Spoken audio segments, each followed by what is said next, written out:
চর্যাপদের আদি কবি কে বলেন তো? প্রাচীন কবি কে বলেন তো? টোটাল চর্যাপদ পাওয়া গেছে কয়টি বলেন তো? মনে রাখবেন, চর্যাপদ থেকে আমাদের একটা অথবা দুইটা প্রশ্ন মাস্ট বি আসবেই আসবে। আসসালামু আলাইকুম, কেমন আছি সবাই? সবাই আজকে ক্লাসে চলে আসেন। আজকের ক্লাসটা হবে খুব খুব খুব চমৎকার। আজকের ক্লাস হচ্ছে আমাদের প্রাইমারির বিগত বছরের প্রশ্ন সলভ। ওকে, কি টাইপের প্রশ্ন আসে, কিভাবে আমরা আনসার করব, ঠিক আছে, ব্যাকরণের টেকনিক গুলো কি হতে পারে, আর আমরা এই যে আজকের টেকনিক গুলো দেখার পর বুঝতে পারবো যে এই টেকনিক গুলো যদি আমরা মাথায় রাখি তাহলে হয়তো আমাদের প্রশ্নগুলোকে আনসার করতে খুব বেশি সহজ হবে। ওকে, সো নিজেরা জয়েন তো হবেনি, আপনাদের ফ্রেন্ড সার্কেল যারা আছে তাদেরকেও আজকের ক্লাস মেনশন দিয়ে দেন। হ্যাঁ, সবাই মিলে আজকের ক্লাসটি করব। খুবই চমৎকার ক্লাস, খুবই চমৎকার। হ্যাঁ, চাকরি যদি আমাদের একটা কনফার্ম করতে চাই, তাহলে বাংলায় কিন্তু অবহেলা করা যাবে না, ঠিক আছে? বাংলায় সর্বোচ্চ মার্কস পেতে হবে। বাংলায় যদি আমরা সর্বোচ্চ মার্কস পাওয়ার কৌশলটা জেনে নিতে পারি তাহলে দেখা যাচ্ছে প্রাইমারি আমাদের কাছে একদম দুধ ভাত, ঠিক আছে? প্রাইমারি চাকরি আমাদের হবেই হবে।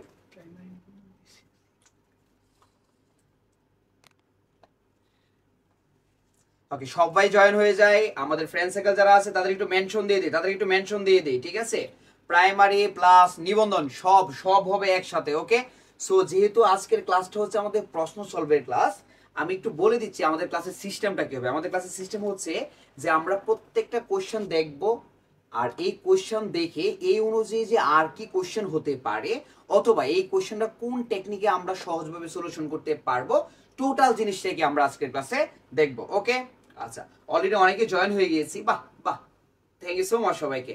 আচ্ছা, আপনাদের ফ্রেন্ডদের একটু মেনশন দিয়ে দেন। আর আজকের ক্লাসে সবাই সবাই একটু শেয়ার দিয়ে দিই। হ্যাঁ, যারা যারা শেয়ার দিচ্ছি একটু কষ্ট করে শেয়ার ডান লিখি, আমরা আপনাদেরকে অন কাইন্ড অফ উপকার করতেছি, আপনারা আমাদেরকে একটু হেল্প করবেন অবশ্যই। সো সবাই একটু শেয়ার দিয়ে দেন, শেয়ার দিয়ে একটু শেয়ার ডান লিখেন। আর ক্লাসটা যে কতটুকু মজার হবে, কতটুকু চমৎকার হবে এখন বুঝতেছে না, হয়তো বা ক্লাস স্টার্ট হলে বুঝতে পারবেন, ঠিক আছে? একদম ওভারঅল সব টপিক আজকের ক্লাসে আমাদের আছে, এবং প্রত্যেকটা টপিকের যে টেকনিকগুলো আছে এই টেকনিকগুলো আমি আজকে ক্লাসে দিয়ে দিব। আর যারা যারা ক্লাসটা গুরুত্ব সহিত করবেন আপনারা কিন্তু অনেক ভালো কিছু এখান থেকে কমন পেয়ে যেতে পারেন। সো সবাই একটু খাতা কলম নিয়ে বসেন, সবাই সবাই সবাই একটু খাতা কলম নিয়ে বসেন, একদম সিরিয়াসলি ক্লাসটা করেন, ঠিক আছে? সিরিয়াসলি ক্লাসটা করেন। চল তাহলে আমরা স্টার্ট করি। হ্যাঁ,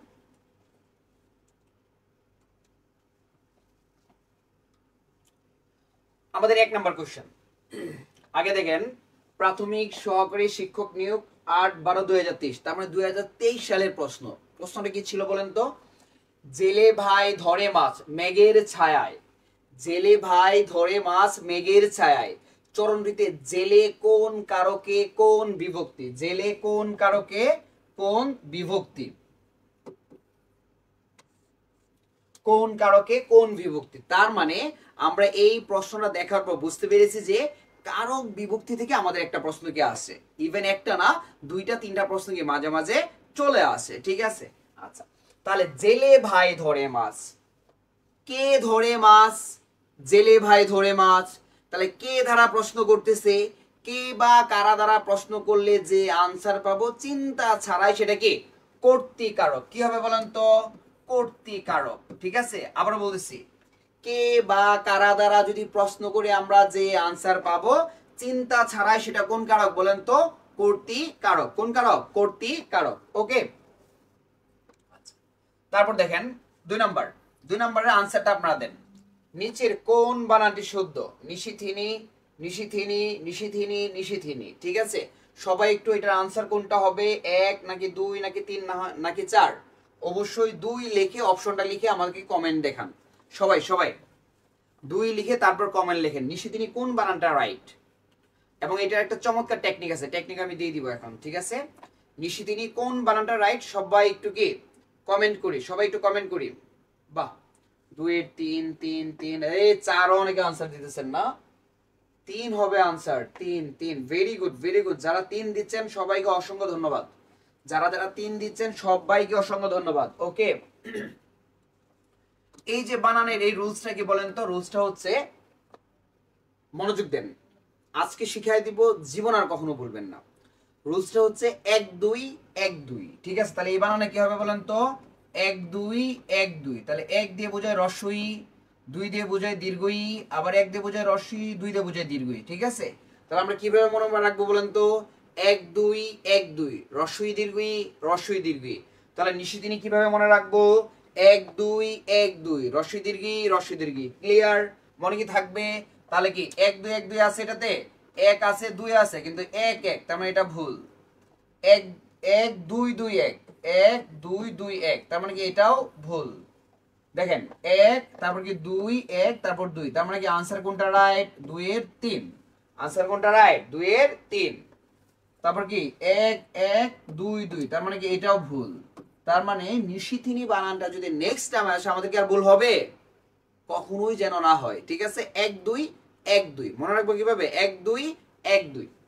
3 নাম্বার কোশ্চেন, চর্যাপদ কোন ছন্দে লেখা? চর্যাপদ কোন ছন্দে লেখা? স্বরবৃত্ত, নিম্নবৃত্ত, অক্ষরবৃত্ত, নাকি হচ্ছে মাত্রাবৃত্ত? সবাই একটু কমেন্ট করি, সবাই একটু কমেন্ট করি, সবাই একটু কমেন্ট করি।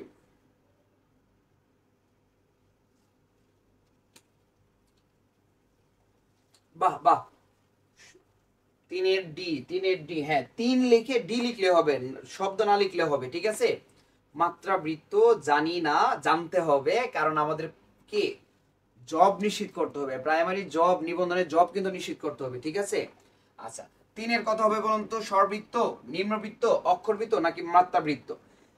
মনে রাখবেন চর্যাপদ থেকে আমাদের একটা অথবা দুইটা প্রশ্ন মাস্ট বি আসবেই আসবে। ঠিক আছে, তাহলে চর্যাপদ থেকে কি টাইপের প্রশ্নগুলো আসতে পারে একটু আমি আগে আপনাদেরকে বলে নেই। চর্যাপদের আদি কবি কে বলেন তো? লুইপা। প্রাচীন কবি কে বলেন তো? সবরপা। এই দুটো কোশ্চেন অনেক ইম্পর্টেন্ট। ঠিক আছে, আচ্ছা টোটাল চর্যাপদ পাওয়া গেছে কয়টি বলেন তো? 46.5টি। কয়টি পদ পাওয়া গেছে বলেন তো? 46.5টি। কোন কোন পদ পাওয়া যায়নি বলেন তো? 24 25 48। 24 25 48। আচ্ছা কোন পদের প্রথম অর্ধেক পাওয়া গেছে বলেন তো? 23 নং পদের প্রথম অর্ধেক পাওয়া গেছে। 23 নং পদের প্রথম অর্ধেক পাওয়া গেছে। ঠিক আছে, আচ্ছা চর্যাপদের চর্যাপদ সবচেয়ে বেশি কে রচনা করেন বলেন তো? কাহ্নপা। কয়টি পদ রচনা করেন? 13টি। কয়টি পদ রচনা করেন? 13টি। দ্বিতীয় সর্বোচ্চ পদ কে রচনা করেন? ভুসুকুপা। কয়টি বলেন তো? 8টি। কয়টি বলেন তো? 8টি।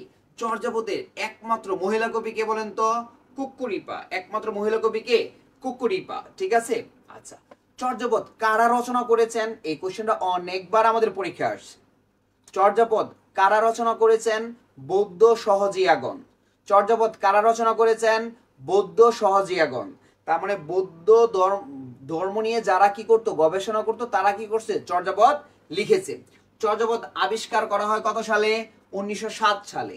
কত সালে? 1907। কোত্থেকে আবিষ্কার করা হয়? নেপালের রাজদরবারের রয়্যাল লাইব্রেরি থেকে। কোত্থেকে বলেন তো? নেপালের রাজদরবারের রয়্যাল লাইব্রেরি থেকে। প্রকাশিত হয় কত সালে?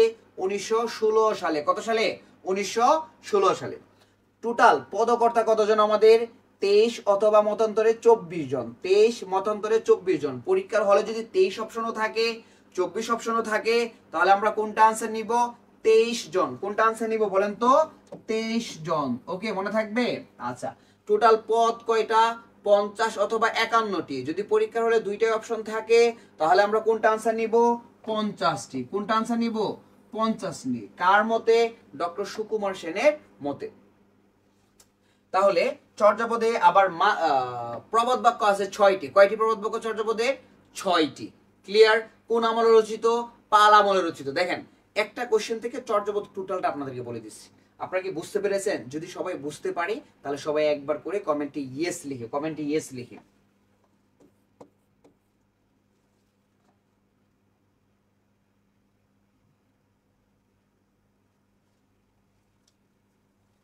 আমরা এখন চলে যাব 4 নাম্বার। কোনটাতে যাব বলেন তো?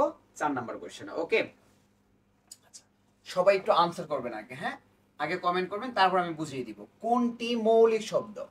কোনটি মৌলিক শব্দ? গোলাপ, মানব, দাতব, একাঙ্ক।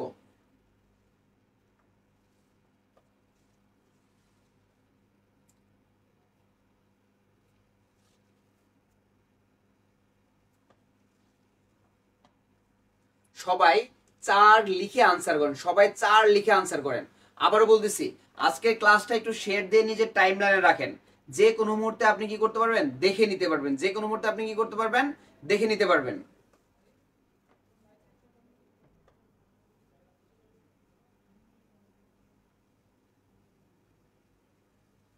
চারের এক, চারের এক, very good very good very good. Okay, গোলাপ।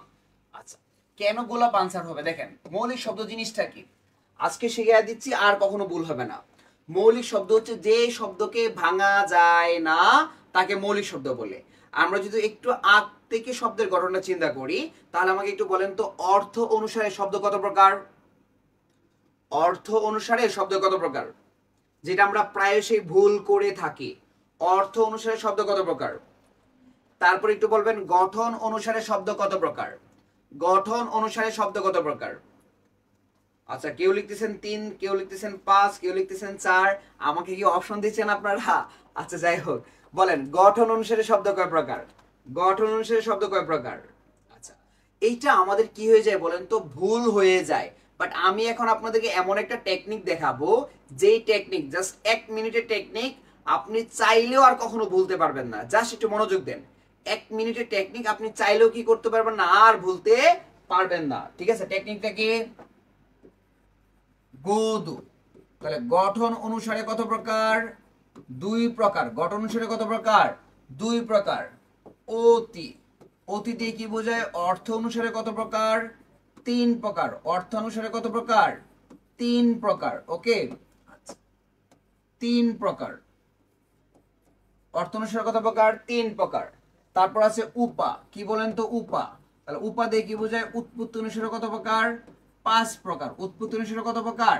5 প্রকার। যদিও নতুন ব্যাকরণে হচ্ছে আমাদের কত প্রকার? 4 প্রকার। নতুন ব্যাকরণে কত প্রকার? 4 প্রকার। আর পুরাতন ব্যাকরণে 5 প্রকার। ওকে, পরীক্ষায় যদি আনসার আসে তাহলে আমরা এটা 4 প্রকার দেব, যদি আসে। যদি প্রকারগুলো কম আসে তাহলে কিভাবে মনে রাখবো? গোদু, অতি, উপা। গোদু, অতি, উপা। কিভাবে মনে রাখবো? গোদু, অতি, উপা। সবাই একবার করে আমার সাথে বলেন, গোদু, অতি, উপা। গোদু, অতি, উপা। গোদু, অতি, উপা। গঠন অনুসারে 2 প্রকার। অর্থ অনুসারে 3 প্রকার। উৎপত্তি অনুসারে 5 প্রকার। মনে কি থাকবে নাকি ভুলে যাব বলেন? এ মনে কি থাকবে? যদি মনে থাকে সবাই একবার করে ইয়েস লিখি, সবাই একবার করে ইয়েস লিখি। এই যে দেখেন, এইটা হচ্ছে আমাদের টেকনিক, গোদু, অতি, উপা। এখন আসেন যে গঠন অনুসারে শব্দ 2 প্রকার কি কি? একটা হচ্ছে মৌলিক শব্দ, আর একটা হচ্ছে সাধিত শব্দ। একটা হচ্ছে মৌলিক শব্দ, আর একটা হচ্ছে সাধিত শব্দ। তাহলে মৌলিক শব্দ জিনিসটা কি? মৌলিক শব্দ হচ্ছে যে শব্দকে ভাঙা যায় না। যে শব্দ কি করা যায় না? ভাঙা যায় না, তাকে কি বলা হয়? মৌলিক শব্দ। আর সাধিত শব্দ কি?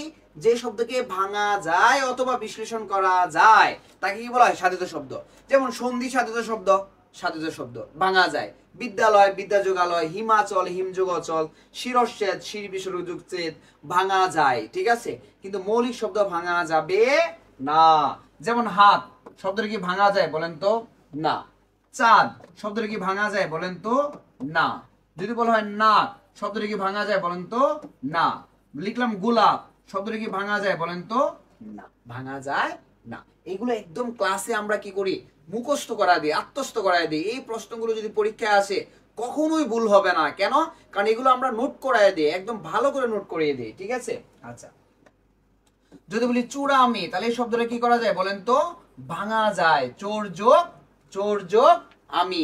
তারপর হচ্ছে আপনার পাগলামি, পাগল যোগ আমি। এই শব্দগুলো কি ভাঙা যায়। বিদ্যালয়, বিদ্যা যোগ আলয়। চলন্ত, চল যোগ অন্ত। এই শব্দগুলো কি ভাঙা যায়।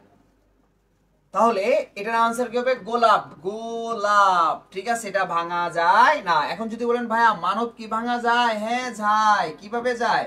এই যে দেখেন, Manu plus snow, Manu plus snow, ভাঙা কিন্তু গেছে। তাহলে আমরা কি এটা বুঝতে পেরেছি সবাই? 4 নাম্বার কোশ্চেন কি বুঝতে পেরেছি? যদি বুঝতে পারি সবাই একবার করে ডান লিখি, সবাই একবার করে ডান লিখি।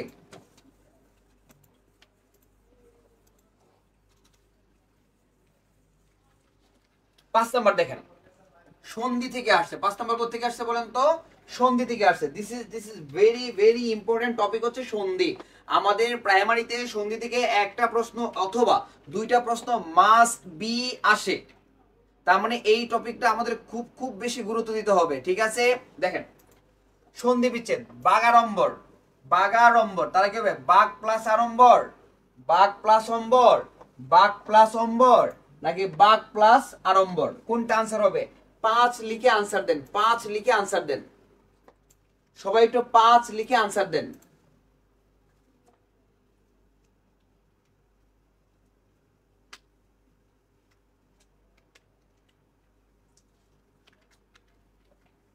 পাঁচ লিখে আনসার দেন। বাহ, এই তো পারতেছেন, বাঘ যোগ আরম্ভ, ভেরি গুড ভেরি গুড। আচ্ছা, তাহলে এই রুলসটা কি? আমাদের এখানে একটা উদাহরণ আসছে, বাট এরকম আমাদের যেন শত শত উদাহরণ আমরা পারি। চলেন আমরা রুলসটা একটু দেখি। শব্দের মাঝখানে যদি 3 নাম্বার থেকে, কত নাম্বার? 3, তাহলে কত নাম্বার হবে? 1। কত নাম্বার হবে? 1। বর্গের যদি 3 নাম্বার থাকে কত নাম্বার হবে? 1 নাম্বার। বর্গের যদি 3 নাম্বার থাকে তাহলে কত নাম্বার হবে? 1 নাম্বার। যেমন একটু লিখে নেন, গ জ ড দ ব যদি থাকে তাহলে কি হবে? ক চ ট ত প। তাহলে গ জ ড দ ব যদি থাকে তাহলে ক চ ট ত প হবে। গ জ ড দ ব যদি থাকে তাহলে কি হবে? ক চ ট ত প হবে। মাঝে মাঝে ডর সাথে কি থাকতে পারে? ডয় শূন্যর থাকতে পারে। কি থাকতে পারে? ডয় শূন্যর। আর তর সাথে কি থাকতে পারে? খণ্ডত। কি থাকতে পারে? খণ্ডত। তাহলে রুলসটা কি? 3 নাম্বার থাকলে 1 নাম্বার হবে। বর্গের 3 নাম্বার থাকলে কত নাম্বার হবে? 1 নাম্বার হবে। তাহলে গ থাকলে ক হবে, বর্গীয় থাকলে চ হবে, ডয়শূন্য ড থাকলে ট হবে, দ থাকলে ত অথবা খণ্ডত হবে, আর ব থাকলে কি হবে? প হবে। আসেন এখন আমরা উদাহরণে যাই। সবগুলো উদাহরণ পারবেন, সব পারবেন, ঠিক আছে? উদাহরণ লিখলাম সুবন্ত। কি লিখছি বলেন তো? সুবন্ত। তাহলে এর সন্ধি বিচ্ছেদ কি হবে বলেন? কি হবে? সুপ প্লাস অন্ত। কি হবে? সুপ প্লাস অন্ত, সুপ প্লাস অন্ত। যদি বলি সরানন, কি হবে বলেন তো? সরানন, এটা কি হবে? ডয়শূন্য থাকলে কি হবে বলেন তো? ডয়শূন্য থাকলে ট হবে। তাহলে কি হবে? শর্ট প্লাস আনন, শর্ট প্লাস আনন, শর্ট প্লাস আনন, ঠিক আছে? যদি বলি সদানন্দ, কি হবে? সদানন্দ, সদানন্দ। তাহলে দ আছে না? এই যে দ থাকলে কি হবে? ত অথবা খণ্ডত। দ থাকলে কি হবে? ত অথবা খণ্ডত। তাহলে দর জায়গায় আমরা কি দিব? খণ্ডত। সৎ প্লাস আনন্দ, সৎ প্লাস আনন্দ, সৎ প্লাস আনন্দ। আমরা কি এই রুলসটা বুঝতে পেরেছি? 3 নাম্বার থাকলে 1 নাম্বার হবে। তাহলে এরকম যদি শত শত কি আসে? শব্দ আসে, আমরা কি সন্ধি বিচ্ছেদ করতে পারবো না? পারবো তো নাকি? যদি পারি সবাই একবার করে ইয়েস লিখি, সবাই একবার করে ইয়েস লিখে।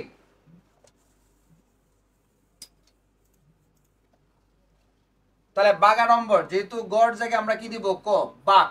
তাহলে বাকি কি থাকে? আড়ম্বর। এই যে আড়ম্বর। তাহলে 5 এর আনসার কোনটা? রাইট, 5 এর 1, 5 এর 1 23 সালে আসছে। কত সালে আসছে? 23 সালে আসছে। 6 নাম্বার, বাকযন্ত্রের অংশ কোনটি?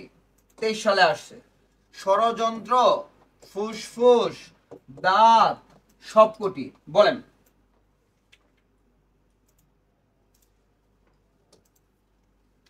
বলেন বাকযন্ত্রের অংশ কোনটি? বাকযন্ত্রের অংশ কোনটি? কি আনসার হবে? 6 এর আনসার কোনটা হবে বলেন? 6 এর আনসার কোনটা হবে? যারা যারা লাইভ ক্লাস করতেছেন প্লিজ আপনারা আমাদের আজকের ক্লাসটা শেয়ার করে দেন। শেয়ার করে টাইমলাইনে রাখবেন, যখন মন চায় তখন দেখে নেবেন। পরীক্ষার আগে একবার রিভিশন দিবেন। এই ক্লাসগুলো রিভিশন দিলে অনেক কিছু কমন পড়ে যায়। কেন? এইটার পাশাপাশি যে কোশ্চেনটা আমাদের ইম্পর্টেন্ট এটা কিন্তু আমি দেখাই দিচ্ছি। তার মানে উদাহরণ থেকে আমাদের প্রশ্ন কি চলে আসতে পারে। আচ্ছা, তাহলে আপনার আনসার কি হবে বলেন তো? সবকটি। আনসার কি হবে? সবকটি। একটা জিনিস মাথায় রাখেন, একটা জিনিস মাথায় রাখেন, বাকযন্ত্র জিনিসটা কি সহজভাবে বুঝাই দিচ্ছি। এভাবে কোনো টিচার সহজভাবে বুঝায় দেয় না, ঠিক আছে? এত সহজভাবে বুঝাই দিচ্ছি। দেখেন, আমাদের দুই ঠোঁটের ভিতরে, আমাদের এই দুই ঠোঁটের ভিতরে যা আছে, যা আছে সব বাকযন্ত্র, যা আছে সব বাকযন্ত্র। এই দুই ঠোঁটের বাইরে জাস্ট একটা জিনিস হচ্ছে বাকযন্ত্র, সেটা হচ্ছে কি? নাক। সেটা কি বলেন তো? নাক। তাহলে দুই ঠোঁটের ভিতরে আমাদের যা যা আছে সব কি বলেন তো? সব কি বলেন তো? বাকযন্ত্র। সব কি? বাকযন্ত্র। আর এই দুই ঠোঁটের বাইরে একটা জিনিস আছে, সেটা কি বলেন তো? নাক। সেটা কি বলেন তো? নাক। ওকে, তাহলে নাকটাও কি বাকযন্ত্রের অংশ। এখন যদি বলা হয় কান কি বাকযন্ত্রের অংশ? না, কান বাকযন্ত্রের অংশ না। ক্লিয়ার? আমরা কি বুঝতে পেরেছি? সবাই কি বুঝছি? যদি বুঝি সবাই একবার করে ডান লিখি, সবাই একবার করে ডান লিখি। 7 নাম্বার, বন্ধন শব্দের সঠিক অক্ষর বিন্যাস নিচের কোনটি? অক্ষর থেকে প্রশ্ন আসছে। অক্ষর থেকে একটা প্রশ্ন আমাদের প্রাইমারিতে আসে, নিবন্ধনে আসে। তোমরা অক্ষর অনেক ইম্পর্টেন্ট, অক্ষর অনেকেই পারি অনেকেই পারি না। আমি দেখাই দিব, হ্যাঁ, 5 সেকেন্ড 10 সেকেন্ড লাগবে, জীবন অক্ষর বলবেন না। আগে একটু আনসার করেন, বন্ধন শব্দের সঠিক অক্ষর বিন্যাস কোনটি? আগে একটু আনসার করেন। 1 মাসের বেশি থাকে না, রেকর্ড করে রাখবেন, ঠিক আছে? টাইমলাইন থেকে পরে রেকর্ড করে রাখবেন। তাহলে বন্ধন শব্দের সঠিক অক্ষর বিন্যাস নিচের কোনটি বলেন? 7-এর 1, 7-এর 2, 7-এর 1, 7-এর 2, বাহ বাহ বাহ। দেখি দেখি, অক্ষর কিন্তু চাইছে, অক্ষর। 7-এর 1 ম্যাক্সিমাম 1 আনসার দিয়েছেন। আচ্ছা, ওখানে দেখি পেজে বন যোগদন, হ্যাঁ, very good very good. 2 2, very good. 7-এর 1, 7-এর 2 2, ভেরি গুড। যারা 2 দিচ্ছেন তাদের আনসার রাইট, তাদের আনসার কি রাইট। কারণ বন্ধন হচ্ছে আপনার কি দুইটা অক্ষর। কয়টা অক্ষর? দুইটা অক্ষর, বন ধন, ঠিক আছে? তার মানে অক্ষর বিন্যাস চাইছে না, তার মানে আনসার কি হবে? 2। আনসার কি হবে? 2। তাহলে অক্ষর জিনিসটা কি? অক্ষর হচ্ছে, আমরা ছোটবেলা পড়েছিলাম না সিলেবল? অক্ষর মানে কি? সিলেবল। অক্ষর মানে কি বলেন তো? সিলেবল। ওকে, নিঃশ্বাসের স্বল্প প্রয়াসকে অক্ষর বলে। অক্ষর কাকে বলে? নিঃশ্বাসের স্বল্প প্রয়াস। আমরা বলি না মামা, মামা, তাহলে মামা বলি না, আমরা কি বলি? মামা, ঠিক আছে? তাহলে যে মা বললাম, থেমে গেছি, আবার মা বললাম, এটা কি এক একটা অক্ষর। ক্লিয়ার? আমরা যদি বলি সাকিব, সাকিব, তারপরে সা, এই যে থেমে গেলাম, এটা একটা অক্ষর, কিব একটা অক্ষর, ঠিক আছে? চলেন আমরা দুইটা রুলসে অক্ষর শিখে নিব। একটা রুলস হচ্ছে, একটি শব্দকে আমরা যদি টেক্সট আকারে লিখি, টেক্সট লিখি না, আমি এম আই আমি, তোমাকে টি ও এম এ কে তোমাকে, এভাবে লিখি না, টেক্সট আকারে যদি লিখি, যে কয়টা ভাওয়েল পাবো সেই কয়টা কি হয়ে যাবে? অক্ষর হয়ে যাবে। আর একটা নিয়ম হচ্ছে, একটি শব্দে যে কয়টা কার অথবা স্বরহ থাকবে, কি থাকবে? কার অথবা স্বরহ, তাহলে আমরা সেই কয়টা অক্ষর পেয়ে যাব। তাহলে কয়টা রুলস? দুইটা। একটা হচ্ছে শব্দটাকে মানে টেক্সট আকারে লিখলে যে কয়টা ভাওয়েল পাবে সেই কয়টা অক্ষর, আর আরেকটা কি বলেন তো? কার অথবা স্বরহ থাকবে। হ্যাঁ, চলেন আমরা দুইটা দিয়ে দেখি। যেমন আমি লিখলাম মামা, এম এ এম এ, মামা। তাহলে এই শব্দে কয়টা অক্ষর আছে বলেন? দুইটা ভাওয়েল আছে, তার মানে কয়টা অক্ষর? দুইটা অক্ষর। তাহলে মা মা শব্দে কয়টা ভাওয়েল? দুইটা। অক্ষর কয়টা? দুইটা। ক্লিয়ার? লিখলাম সাকিব, ঠিক আছে, S A K I B. তাহলে এই শব্দে ভাওয়েল কয়টা বলেন তো? দুইটা। তাহলে অক্ষর কয়টা হবে? দুইটা। ক্লিয়ার? লিখলাম অপরিচিতা, কি লিখছি বলেন তো? অপরিচিতা।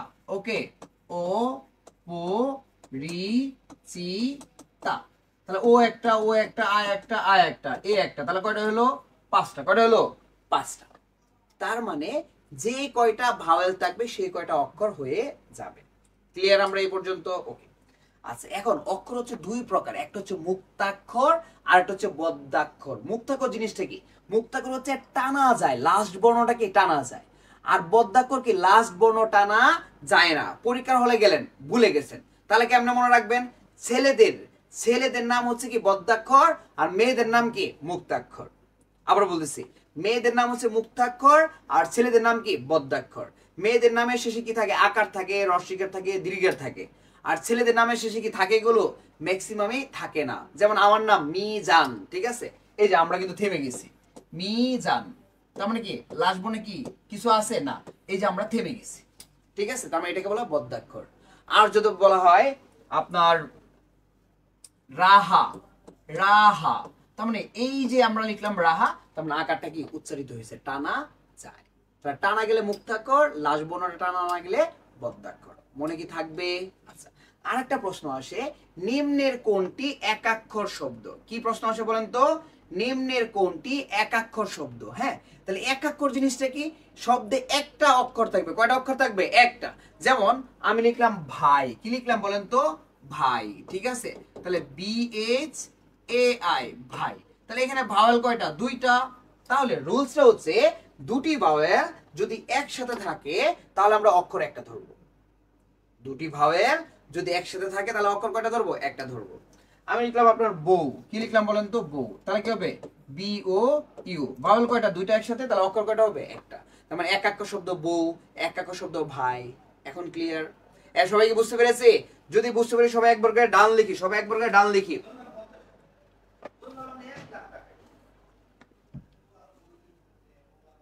একটু নাম বলেন স্যার। আমি আপনার পেইড ব্যাচের ছাত্র, আমি আপনাদের মিজান ভাইয়া কিংবা মিজান স্যার।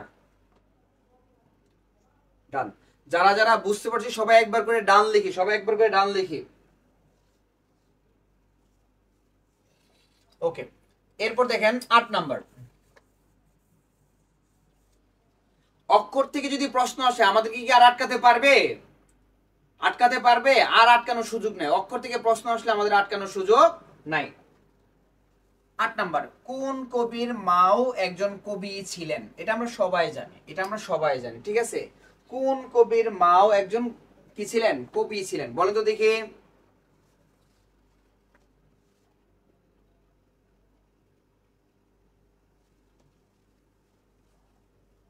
বাহ, ভেরি গুড, ভেরি গুড, ঠিক আছে? তাহলে কি হবে আনসার? জীবনানন্দ দাশ। কি হবে? জীবনানন্দ দাশ। আচ্ছা, একটা জিনিস একটু মাথায় রাখবেন, জীবনানন্দ দাশ বানানটাও কিন্তু আমাদের পরীক্ষায় আসে, কিন্তু দাস বানানে আমরা ম্যাক্সিমাম টাইমে দন্তস দেই, কিন্তু উনার নামে কি হবে? তালব্যস হবে। তার মানে আমাদের কি দিতে হবে? তালব্যস দিতে হবে। জীবনানন্দ দাশ, তাহলে দাস বানানে কি দিতে হবে? তালব্যস দিতে হবে। এই জিনিসটা একটু মাথায় রাখেন। হ্যাঁ, আমরা অনেকে দন্তস দিয়ে কি ভাবতে থাকি যে দন্তস হওয়ার কথা, কিন্তু দন্তস হবে না। 9 নাম্বার। 9 নম্বর হচ্ছে খাতক শব্দের বিপরীত শব্দ কোনটি? খাতক শব্দের বিপরীত শব্দ কোনটি? 9 লিখে আনসার দেন, 9 লিখে আনসার দেন,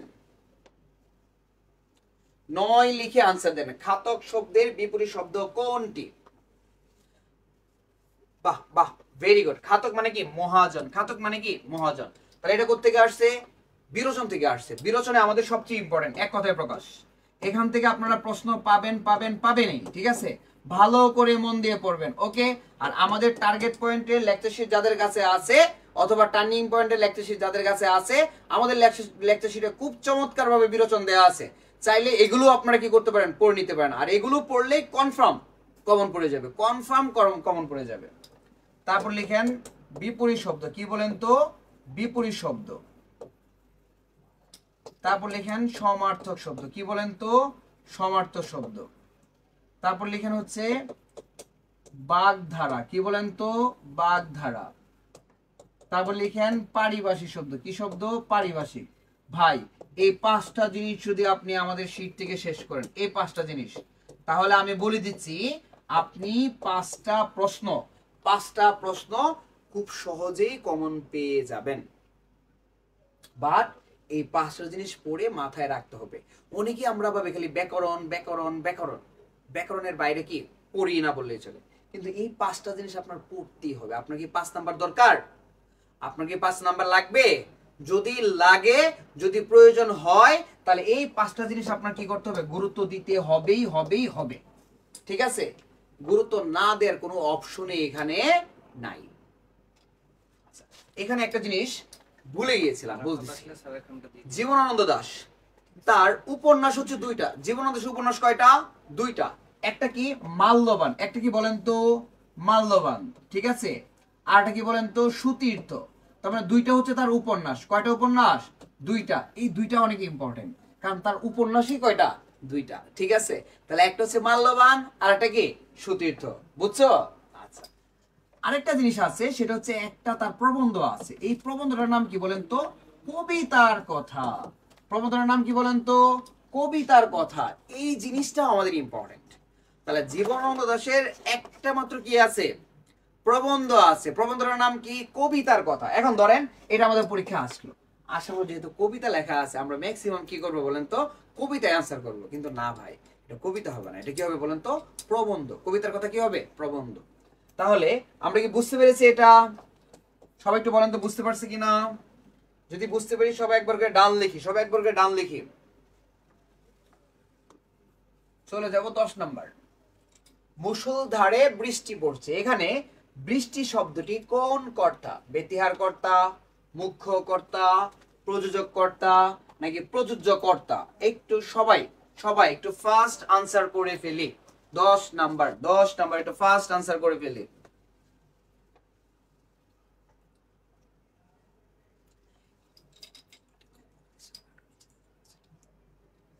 ক্যামেরাটা নিচে দেওয়া দরকার ছিল।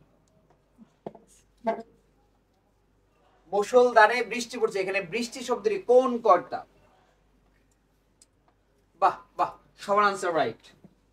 বাহ, ভেরি গুড ভেরি গুড, মুখ্য কর্তা। ওয়াও, গ্রেট গ্রেট, আপনারা পারবেন, আপনাদের দ্বারা চাকরি হবে ইনশাআল্লাহ। ঠিক আছে, আপনারা যেভাবে আনসার করতেছেন সবই দেখা যায় পারেন। বাহ, এখন এই অনুযায়ী বাকিগুলো আমাদের পারতে হবে যে এই টাইপের আর কি কি থেকে প্রশ্ন আমাদের আসতে পারে। স্যার আপনাদের ব্যাংক কোর্সে ভর্তি হয়েছে, বর্তমানে কি প্রাইমারি কোর্সে ভর্তি প্রয়োজন আছে নাকি ব্যাংক কোর্সে আগে শেষ করব? যেহেতু প্রাইমারি পরীক্ষা সামনে, আবেদন চলে আসবে, সার্কুলার চলে আসবে, সো আপনি প্রাইমারি আলাদা একটা কোর্স করে নিতে পারেন, কারণ এটা ব্যাংক জবের মতো এত বিস্তৃত না। এটা হচ্ছে আলাদা একটা কি প্রাইমারি লেভেলের একটা কি আছে বলেন তো, সাজেশন আছে, এটা টেকনিক ফলো করলে আমাদের প্রাইমারি জবটা হয়ে যাবে আর কি। হ্যাঁ, আচ্ছা, তাহলে মুষলধারে বৃষ্টি পড়ছে, মনে রাখবেন কর্তা যখন নিজেই নিজের কাজ করে, কর্তা যখন নিজেই নিজের কাজ করে সেটাকে কি বলা হয়? মুখ্য কর্তা বলা হয়। কর্তা যখন নিজেই নিজের কাজ করে সেটা কি বলা হয়? মুখ্য কর্তা বলা হয়। যেমন বৃষ্টি পড়ে টাপুর টুপুর, বৃষ্টি কি নিজে নিজে পড়তেছে না বলেন তো, নাকি কেউ ফালতেছে? না, নিজে নিজে পড়তেছে, তার মানে এটাই কি বলেন তো? মুখ্য কর্তা। এটাই কি বলেন তো? মুখ্য কর্তা। এটা কি বলেন তো? মুখ্য কর্তা। যদি বলি জল পড়ে পাতা নড়ে, তোমার কথা মনে পড়ে, জলের নিচে মার্ক করা, পাতার নিচে মার্ক করা, ওইটাও কি বলেন তো? মুখ্য কর্তা। ফ্যান ঘুরছে, ফ্যানের নিচে মার্ক করা, কি হবে? মুখ্য কর্তা। তাহলে কর্তা নিজেই নিজের কাজ করলে সেটিকে কি বলা হয়? মুখ্য কর্তা বলা হয়। চলেন আমরা বাকি তিনটারও ডেফিনেশন একটু শিখে নিই। বেতিয়ার জিনিসটা কি? বেতিয়ার হচ্ছে দুটি কর্তা যখন একত্রে এক জাতীয় কাজ করে সেটাকে বলা হয় বেতিহার। মাথায় কি থাকবে? একটু মনোযোগ দিয়ে শুনেন প্লিজ। দুটি কর্তা যখন একত্রে এক জাতীয় কাজ করে সেটাকে বলা হয় বেতিয়ার কর্তা। যেমন বাঘে মহিষে এক ঘাটে জল খায়, বাঘ এবং মহিষ কি করতেছে? একসাথে জল খাচ্ছে। রাজায় রাজায় লড়াই, উলুক খাগড়ার প্রাণান্ত, রাজা এবং রাজা দুইজন মিলে কি করতেছে বলেন তো? ঝগড়া করতেছে। ঠিক আছে, তার মানে লড়াই লাগছে, রাজায় রাজায় লড়াই, রাজায় রাজায় লড়াই করতেছে আর প্রাণ যাচ্ছে কাদের? সৈন্য সামন্তের। তাহলে রাজা এবং রাজা কি করতেছে? একই কাজ করতেছে। তার মানে দুটি কর্তা যখন একত্রে এক জাতীয় কাজ করবে সেটাই কি বলেন তো? বেতিয়ার কর্তা। প্রযোজক কর্তা, মূল কর্তার কাছে যখন অন্যকে দিয়ে করানো হয় তখন ওই মূল কর্তা হচ্ছে প্রযোজক। মা শিশুকে চাঁদ দেখায়, তাহলে মাটাকে এখানে প্রযোজক।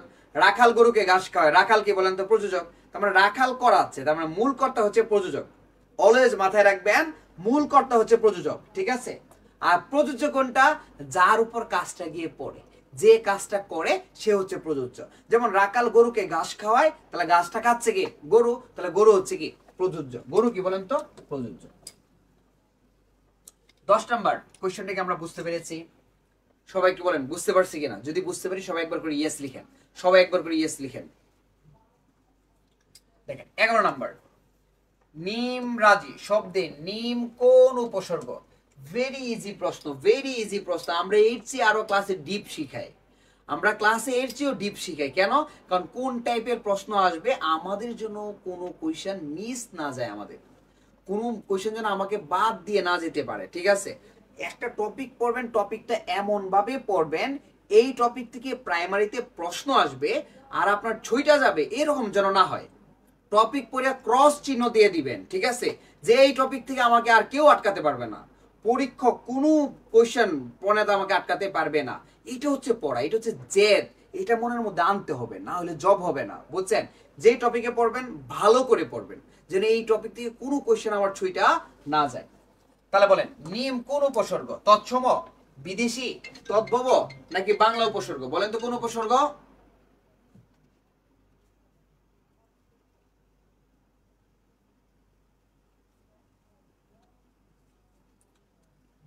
বলেন কোন উপসর্গ? ওকে ওকে ওকে, সবার আনসার রাইট, সবার আনসার রাইট। তাহলে কোন উপসর্গ বলেন তো? বিদেশি উপসর্গ। কোন উপসর্গ? বিদেশির ফার্সি উপসর্গ। বিদেশির কোন উপসর্গ? ফার্সি উপসর্গ। ফার্সি উপসর্গ আছে কয়টা বলেন তো? 10টা। কয়টা? 10টা। আমি একটু লিখে দিচ্ছি, হ্যাঁ। কার দর না নিম, কার দর না নিম, ফি বদ বেবর, ফি বদ বেবর, বকম, বকম। তাহলে কি বলেন তো? কার দর না নিম ফি বদ বেবর। আমার সাথে সবাই একবার বলেন, কার দর না নিম ফি বদ বেবর বকম। সবাই একটু বলেন, কার দর না নিম, কার দর না নিম, ফি বদ বেবর, ফি বদ বেবর বকম। মনে কি থাকবে? আচ্ছা, এখন আসেন যে ভাইয়া এখান থেকে আর কিভাবে প্রশ্ন আসতে পারে সেটা দেখাচ্ছি। প্রশ্ন আসতে পারে কার দিয়ে কারখানা, কারখানার কান কার কোন অর্থে ব্যবহার করা হয়েছে? কারখানার কার কোন অর্থে ব্যবহার করা হয়েছে? তাহলে আনসার হবে কি? কাজ অর্থে। কি অর্থে বলেন তো? কাজ। কি অর্থে বলেন তো? কাজ অর্থে। ক্লিয়ার? নিম রাজি, নিম রাজি, এখানে নিম কোন অর্থে ব্যবহার করা হয়েছে? আধা। কি অর্থে বলেন তো? আধা। যদি কখনো অপশনে আধা না পাই তাহলে আমরা আনসার দিব কম। কি আনসার দিব? কম। কি আনসার দিব? কম। আধা যদি না পাই কি আনসার দিব? কম। ক্লিয়ার? আচ্ছা, তাহলে নিম রাজি, নিম কোন অর্থে ব্যবহার করা হয়েছে? আধা। আধা যদি না পাই কি আনসার দিব? কম। কি আনসার দিব? কম। তারপর দেখেন ব, ব দিয়ে কি বোঝায়? ব নাম। কি বোঝায় বলেন তো? ব নাম। ঠিক আছে, তাহলে ব নাম অর্থ কি? সহ বা শহীদ, সহ বা শহীদ, সহ বা শহীদ। ভাই এই 3টা অর্থ জানবেন, আপনার যদি অর্থ এখান থেকে আসে 3টা থেকে চলে আসবে। আমাদের এখান থেকে আরেকটা প্রশ্ন, এটা বিগত বছরে আসছে, বমাল। ঠিক আছে, বমাল। তাহলে এই যে ব কোন অর্থে ব্যবহার করা হয়েছে? সহ বা শহীদ অর্থে, সহ বা শহীদ অর্থে। তাহলে এই 3টা অর্থ ইম্পর্টেন্ট। কারখানা কাজ অর্থে, নিমরাজি আধা অর্থে, ব মাল অথবা কি ব নাম কি অর্থ? সহ বা শহীদ অর্থে। আমরা কি বুঝতে পেরেছি? এই সবাই একটু বলেন 11 নাম্বার কোশ্চেন কি আমরা বুঝছি? যদি বুঝি সবাই সবাই একবার করে ইয়েস লিখেন, সবাই একবার করে ইয়েস লিখেন, সবাই একবার করে ইয়েস লিখেন, সবাই একবার করে ইয়েস লিখেন। আপনাদেরকে কিন্তু এভাবে কেউ পড়িয়ে দেয় না যে কোশ্চেন অ্যানালাইসিস করে আপনাকে আমি কি করছি বুঝিয়ে দিচ্ছি। তার মানে এটা কতটুকু গুরুত্বপূর্ণ বুঝতে পারবো না। পড়ে তো সবাই, কিন্তু পারে কয়জন? আমরা পারার জন্য পড়বো। আমরা কিসের জন্য পড়বো? পারার জন্য পড়বো। ওকে, 12 নাম্বার দেখেন, উপসর্গের কাজ কি? 24 সালে আসছে। কোন সালে আসছে? 24 সালে। উপসর্গের কাজ কি? একদম বেসিক কোশ্চেন, একদম বেসিক কোশ্চেন। যারা আমার ক্লাস করছে আগে, ব্যাংকে করছে কিংবা প্রাইমারিতে করছে, এই কোশ্চেন তাদের কাছে কিচ্ছু না। শব্দের লক্ষণ দেখানো, নতুন শব্দ গঠন করা, কোনটি নয়, শব্দের বিরতি প্রদর্শন। বলেন কোনটা আনসার হবে? উপসর্গের কাজ কি? কোনটা আনসার হবে? বাহ, very good, very good, very good. কি? 12-3, 12-3, নতুন শব্দ গঠন করা। আচ্ছা, এখন আসেন, উপসর্গের 4টা কাজ আছে। কয়টা কাজ? 4টা। কি কি? লিখে দিচ্ছি। নতুন শব্দ গঠন করে। কি করে? নতুন শব্দ গঠন করে, নতুন শব্দ গঠন করে। তারপর কি বলেন তো? অর্থের সম্প্রসারণ ঘটায়। কি ঘটায়? অর্থের সম্প্রসারণ ঘটায়। ঠিক আছে, অর্থের সম্প্রসারণ ঘটায়। তারপর কি বলেন তো? অর্থের সংকোচন ঘটায়। কি ঘটায়? অর্থের সংকোচন ঘটায়। তারপর কি করে বলেন তো? অর্থের পরিবর্তন সাধন করে। কি করে বলেন তো? অর্থের পরিবর্তন সাধন করে, অর্থের পরিবর্তন সাধন করে। এই 4টা হচ্ছে কাজ। এই 4টা একটু আমরা মনে রাখতে পারবো না? কষ্ট করে সবাই একটু আমার সাথে বলেন। নতুন শব্দ গঠন করে, নতুন শব্দ গঠন করে, অর্থের সম্প্রসারণ ঘটায়, অর্থের সম্প্রসারণ ঘটায়, অর্থের সংকোচন ঘটায়, অর্থের সংকোচন ঘটায়, অর্থের পরিবর্তন সাধন করে, অর্থের পরিবর্তন সাধন করে। ঠিক আছে, তাহলে উপসর্গ কাজ কয়টা? 4টা। নতুন শব্দ গঠন করে, অর্থের সম্প্রসারণ ঘটায়, অর্থের সংকোচন ঘটায়, অর্থের পরিবর্তন সাধন করে। আমরা কি পারবো না ইনশাআল্লাহ? এখন এই 12 নাম্বার থেকে যেভাবে প্রশ্ন আসুক আমরা পারবো নাকি পারবো না একটু কমেন্টে জানাই তো দেখি। আপনাদের কমেন্টগুলো একটু পড়ি। প্রাইমারি ব্যাচের ক্লাস কখন হবে? বই কিনতে হবে? কতদিন হবে? অবশ্যই বই কিনতে হবে। অবশ্যই আমাদের বই বলতে আমাদের যে লেকচার শিট আছে এটা পড়লে হয়ে যাবে। আমাদের যে লেকচার শিট আছে প্রাইমারির, এটা পড়লে আপনাদেরকে শতভাগ হয়ে যাবে। ঠিক আছে, বাট পড়ে কিন্তু মনে রাখতে হবে। ঠিক আছে, শুধু পড়লে হবে না, মনে রাখতে হবে। দাদা জি স্যার জি। আপনি ঘামে গেছেন কেন স্যার?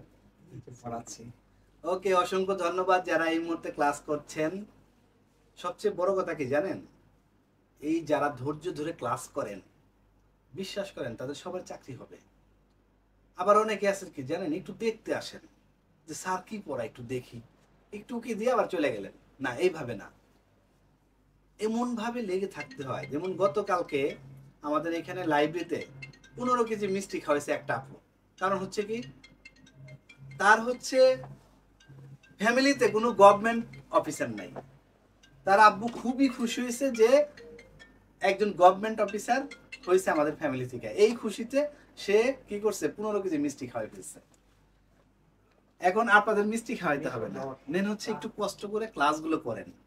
এই যে আমরা ক্লাসগুলো দিচ্ছি গভীরভাবে মনোযোগ সহকারে, আপনারা যারা ব্যাংকের কোর্স করতে চান ব্যাংকের দিকে যান, যারা প্রাইমারি শিক্ষক হতে চান প্রাইমারির দিকে যান।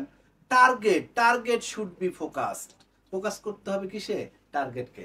ওকে, আমি জাস্ট 2টা মিনিট কথা বলি, এরপরে স্যারের ক্লাসে চলে যাই। একটু গভীর মনোযোগ দিয়ে শুনেন। দেখেন, সেটা হচ্ছে আমাদের কোর্স কয়টা বলেন?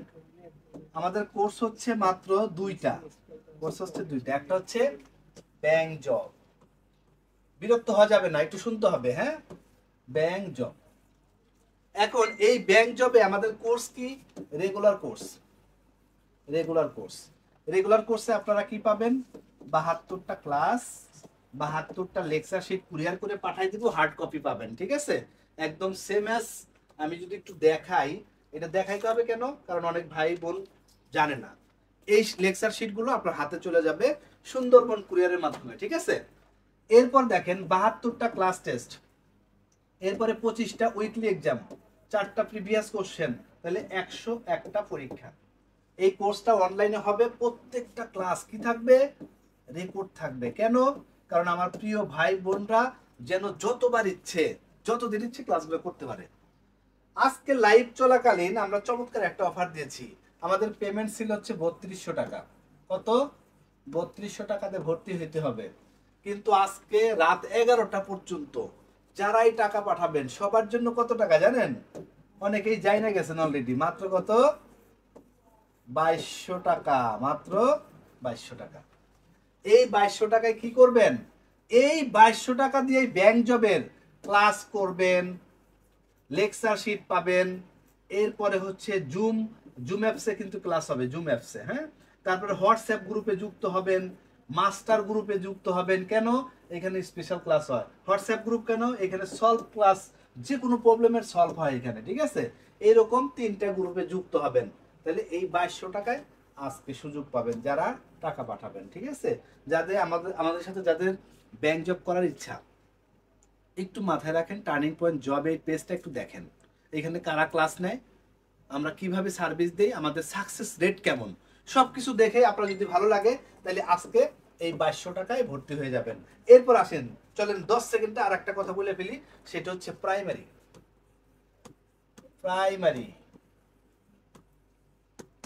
দেখেন, আমাদের কিন্তু ব্যাংক জব যেটা, হ্যাঁ, এইটা কিন্তু টার্নিং পয়েন্ট জব এটা আমরা কি করাই? শুধু ব্যাংক জবের কোচিং। আর প্রাইমারি যেটা, এটা আমাদের কোথায় বলেন? Target point.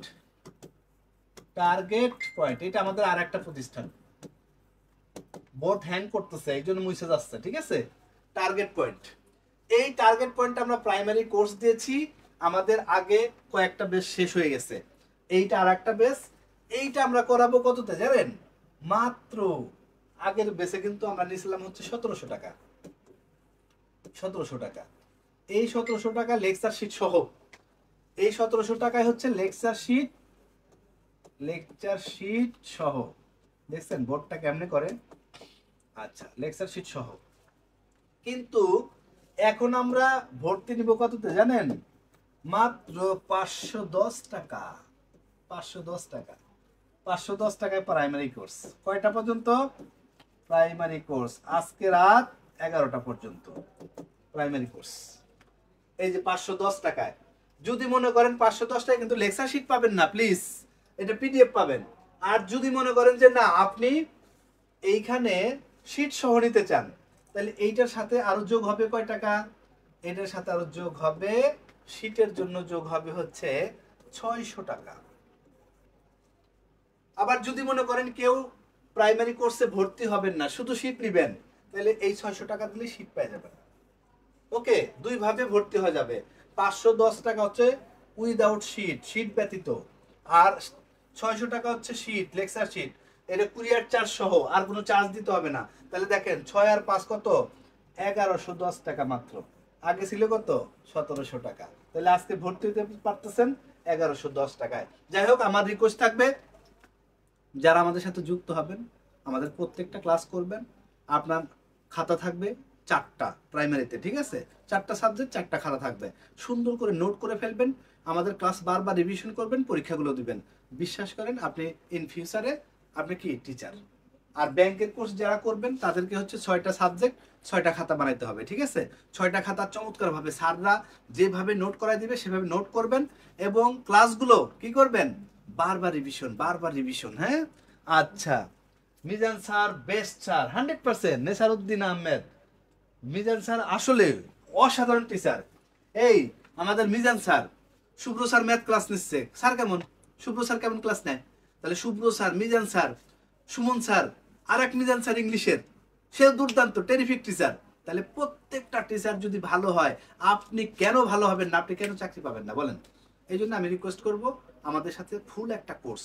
দেখেন টাকা কিন্তু অনেক কম, আপনার জীবনের জন্য, আপনার নিজের ক্যারিয়ারের জন্য আপনি কি 510 টাকা ইনভেস্ট করতে পারবেন না? অথবা শীট সহ 1110 টাকা করতে হবে রে ভাই।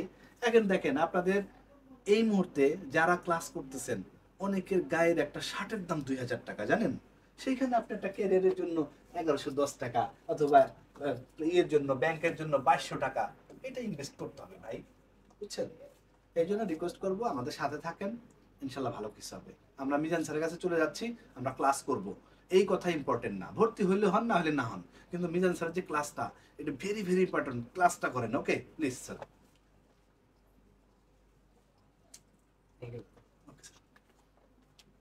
আসলে কি দাদার কথাগুলো মাঝে মাঝে এত গুরুত্ব হয়ে যায়, এটা চাকরি পাইলে বুঝবেন। আজকের দাদার এই কথাগুলো থেকে হয়তো বা অনেকে মোটিভেশন পেয়ে পড়াশোনা কিন্তু লেগে যেতে পারে, ঠিক আছে? সো মাঝে মাঝে একটু কথা শুনতে হবে, হ্যাঁ? কার কথায় কার কপাল খুলে যায় বলা কিন্তু যায় না, ঠিক আছে? চলো তারপর আমরা চলে যাই। হ্যাঁ, 13 নম্বর, বাংলা ভাষার প্রাচীন যুগের সময়কাল। 700 থেকে 1400, 650 থেকে 1200, 400 থেকে 800, 500 থেকে 1000। আজকেও ব্যাংকে ক্লাস নিছি, এই কোশ্চেনটা চর্যাপদের সবচেয়ে শুরুতে লিখছি, যে বাংলা সাহিত্যের ইতিহাস, ওই একটা লাইন লিখার পরে এই লাইনটা লিখছি, ঠিক আছে? তারপরে সব আমাদের পড়ার ভিতর থেকে, সব আমার নোটের ভিতর থেকে। প্রাইমারি যদি আপনার 25টা কোশ্চেন হয়, ম্যাক্সিমাম আমার কি হ্যান্ড নোটের ভিতর থেকে। আমি যা পড়াই, যেভাবে নোট করা দেয়, ওগুলো থেকে চলে আসে, ঠিক আছে? টেনশন তো একটু করা লাগবে না। তাহলে বলেন তো বাংলা ভাষার প্রাচীন যুগের সময়কাল কত? 700 থেকে 1400, 650 থেকে 1200, 400 থেকে 800, নাকি 500 থেকে 1000?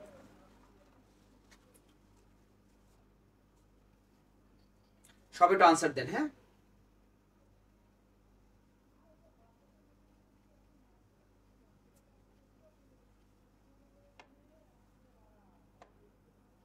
ছয়শো পঞ্চাশ থেকে 1200। Very good. 650 থেকে কত বলেন তো?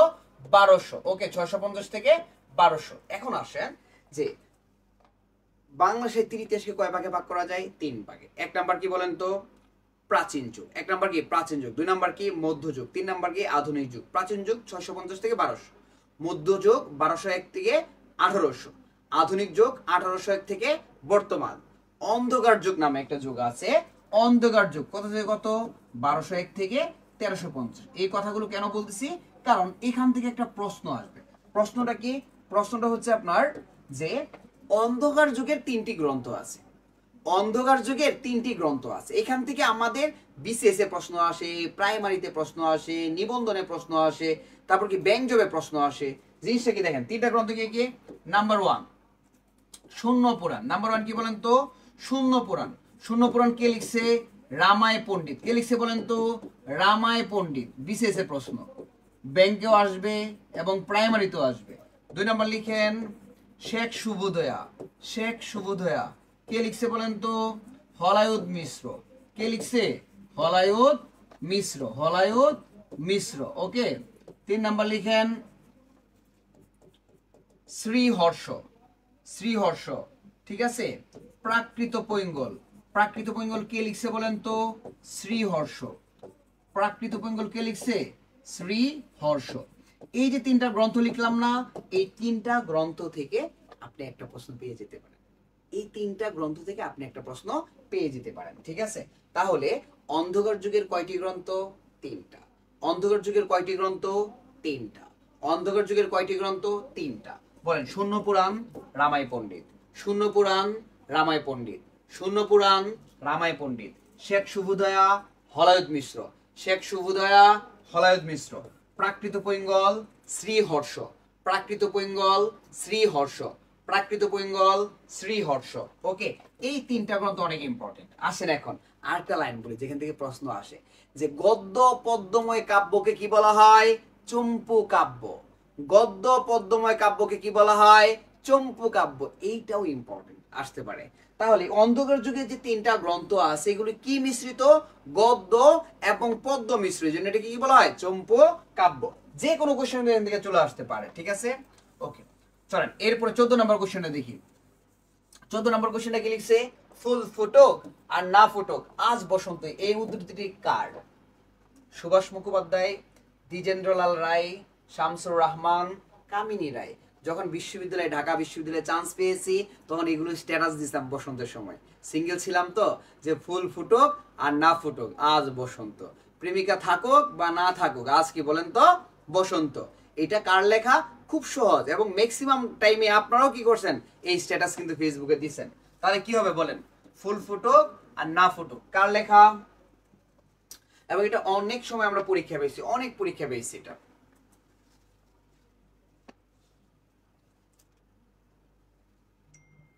চোদ্দ নম্বর কত হবে?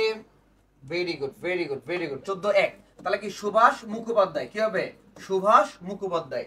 ফুল ফুটুক আর না ফুটুক আজ বসন্ত, সুভাষ মুখোপাধ্যায়। বাংলা ভাষায় কয়টি তৎসম উপসর্গ রয়েছে? বেসিক কোয়েশ্চেন, একদম বেসিক কোয়েশ্চেন। তাহলে কয়টি উপসর্গ আছে বলেন তো? 15 নাম্বার আনসার দেন। বাংলা ভাষায় কয়টি তৎসম উপসর্গ আছে? 15 লিখে আনসার দেন, 15 লিখে আনসার দেন। আমি একটু বলি। প্র পরা অপশম, নি অনু অবনির, দূর বি অদিশু, উৎপরি প্রতি অতি, অবি অপি উপা।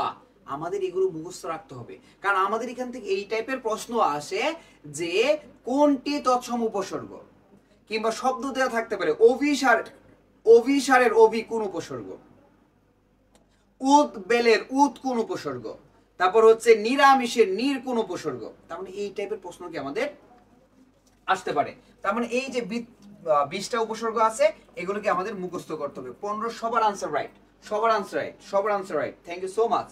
ঠিক আছে, এখান থেকে যদি প্রশ্ন আসে অভিসার, অভিসার, আমাকে একটু বলেন তো অভিসারের অভি কোন অর্থে ব্যবহার করা হয়েছে? বলতে পারবেন? অভিসারের অভি কোন অর্থে ব্যবহার করা হয়েছে? গমন অর্থে। কি অর্থে বলেন তো? গমন অর্থে। এই প্রশ্নটা চলে আসতে পারে। ঠিক আছে। বিজ্ঞান, আপনি যদি বিগত বছরের প্রশ্ন দেখেন, তাহলে ব্যাংকে দেখেন, বিসিএস দেখেন, প্রাইমারিতে দেখেন, আপনি এই আনসারটা পাবেন যে বিজ্ঞান বি কোন অর্থে ব্যবহার করা হয়েছে। বলতে পারবেন বিজ্ঞানের বি কোন অর্থে ব্যবহার করা হয়েছে? বিশেষ অর্থে। কি অর্থে বলেন তো? বিশেষ অর্থে। কি অর্থে? বিশেষ অর্থে। ওকে, এই দুইটা আমি কি উদাহরণ লিখলাম না, আরেকটা লিখতেছি। এখান থেকে 3টা থেকে একটা চলে আসতে পারে। এগুলো একটু ডিপ কোয়েশ্চেন, কিন্তু প্রাইমারিতে এর চেয়ে আরো সহজ আসে। আগমনের আ, আগমনের আ কোন অর্থে ব্যবহার করা হয়েছে বলেন তো? আগমনের আ কোন অর্থে ব্যবহার করা হয়েছে? আগমনের আ ব্যবহার করেছে বিশেষ বিপরীত অর্থে। কি অর্থে বলেন তো? বিপরীত অর্থে। আগমনের আ কোন অর্থে বলেন তো? বিপরীত অর্থে। আগমনের আ কোন অর্থে? বিপরীত অর্থে। ক্লিয়ার? তাহলে এই 15 নাম্বার কোশ্চেনের আনসার হচ্ছে তৎসম উপসর্গ 20টি। 20টিও আমাদের মাথায় রাখতে হবে, আবার কোন অর্থে ব্যবহার করেছে সেটাও আমাদেরকে মাথায় রাখতে হবে। ক্লিয়ার এ পর্যন্ত? তাহলে আমরা কি এই এতটুকু বুঝতে পারছি যেগুলো লিখলাম? সবাই কি বুঝছি? যদি বুঝে থাকি সবাই একবার করে ইয়েস লিখি, সবাই একবার করে ইয়েস লিখি। Very good, very good. এই যে একজন ভাইয়া সুন্দর করে কি আমার ব্যাখ্যাটা দিয়ে দিচ্ছেন। আমি ক্লাসে এটা বলি, গমন মানে যাওয়া, আগমন মানে আসা। তার মানে কি অর্থে বলেন তো? বিপরীত অর্থে। Very good, very good. তাহলে আমরা 16 নম্বর কোশ্চেনটা দেখি। হ্যাঁ, 16 নম্বরটা দেখেন। এইভাবে যদি আমরা পড়ি তাহলে বলেন তো এই টাইপের কোশ্চেন যদি আসে তাহলে আমরা কি কমন পাবো না? টার্গেট আমাদের 100-তে 100, তার মানে 25-এ 25, আমরা বাংলায় 25-এ 25 পাবো, একদম 100%। এইটা কোনোভাবে মিস দেয়া যাবে না। এই টার্গেট নেন না, একবার একবার একটা টার্গেট নেন যে আমি প্রাইমারিতে বাংলায় 25-এ 25 পাবো। এখন যদি বলেন ভাইয়া আপনি অন্য সাবজেক্টগুলোর কথা কেন বলেন না, কারণ আমি তো বাংলা পড়াচ্ছি, আমি এটা আপনাকে নিশ্চিত করে দিব, এটা নিয়ে টেনশন নাই। আর বাকি অন্য স্যাররা যারা আছেন বাকিগুলো নিশ্চিত করে দেবে, কিন্তু আমার টার্গেট 25-এ 25, 1 নম্বরও মাইনাস দেয়া যাবে না। জাস্ট খালি আমার দিক নির্দেশনা শুনবেন, আমি যে গাইডলাইন দিই এটা ফলো করবেন। এই নাম্বার আপনাদের কাছে কিছুই না, ঠিক আছে? 100% পারবেন। পরীক্ষা হলে যাবেন, কোয়েশ্চেন দেখবেন আর ধামধাম করে আনসার করবেন, কারণ সব কমন পড়বে, সব বেসিক কোয়েশ্চেন আমি সব নোট খাতায় দিয়ে দিব আপনাদের। 16 নাম্বার, সোনালী কাবিন কাব্যের রচয়িতা কে? সোনালী কাবিন কাব্যের রচয়িতা কে? সোনালী। 16 নাম্বার, একটু আনসার করেন। আচ্ছা, এই কোশ্চেনটা কেন দিছি জানেন? কারণ এই কোশ্চেন থেকে এখন প্রশ্ন আসতে পারে। আল মাহমুদ যখন মারা যায় তখন আমি ঢাকা বিশ্ববিদ্যালয়ের শিক্ষার্থী, তখন ঢাকা বিশ্ববিদ্যালয়ের শহীদ মিনারে তার জানাজা হইতে দেয় নাই, আমি দেখছিলাম, বুঝছেন? তো জিনিসটা একটু খারাপ লাগছে যে একজন মানুষের জানাজা হবে শহীদ মিনারে, কেন দিবে না, বাট তার জানাজা হতে দেয় নাই, ঠিক আছে? সো এই ক্ষেত্রে এই মুহূর্তে তার লেখার সবগুলো কাব্যগ্রন্থ কি বলেন তো ইম্পর্টেন্ট, সবগুলো ইম্পর্টেন্ট, ঠিক আছে? তাহলে আল মাহমুদ, সোনালী কাবিন কাব্যের রচয়িতা কে বলেন তো? আল মাহমুদ। তাহলে 16 আনসার কি বলেন তো? 3, আল মাহমুদ। 17 নাম্বার, মনোহর শব্দটি সন্ধি বিচ্ছেদ কি? বলেন। 17 আপনারা সবাই পারবেন, আমি জানি সবাই পারবেন। মনোহর শব্দের সন্ধি বিচ্ছেদ কি? বলেন। মনোহর শব্দের সন্ধি বিচ্ছেদ কি? সবাই একটু বলেন।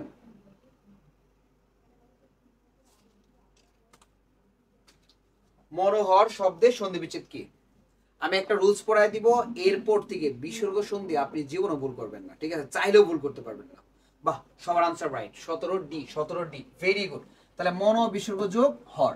তাহলে বিসর্গ সন্ধি আমরা কেমনে মনে রাখবো? দেখেন, 3 সরাও কেমনে মনে রাখবো বলেন তো? 3 সরাও, 3 সরিয়ে দিয়ে আমরা কি দিব জানেন? এটা বিসর্গ দিব। 3 সরিয়ে দিয়ে আমরা কি দিব? বিসর্গ দিব। 3টা স, তালব্য স, মূর্ধন্য স, দন্ত স, তুলে দিয়ে কি দিব? বিসর্গ। একটু লিখে নিই সবাই, তালব্য স, মূর্ধন্য স, দন্ত স, তুলে দিয়ে আমরা কি দিব বলেন তো? বিসর্গ। তারপর কি র, রে, তুলে দিয়ে আমরা কি দিব বলেন তো? বিসর্গ, ঠিক আছে? তারপর ওকার, তুলে দিয়ে আমরা কি দিব বলেন তো? বিসর্গ। ওকে, তাহলে 3 সরাও, এটাকে আমরা মাথায় রাখতে পারবো না? 3 সরিয়ে আমরা বিসর্গ দিব, 3 সরিয়ে আমরা বিসর্গ দিব।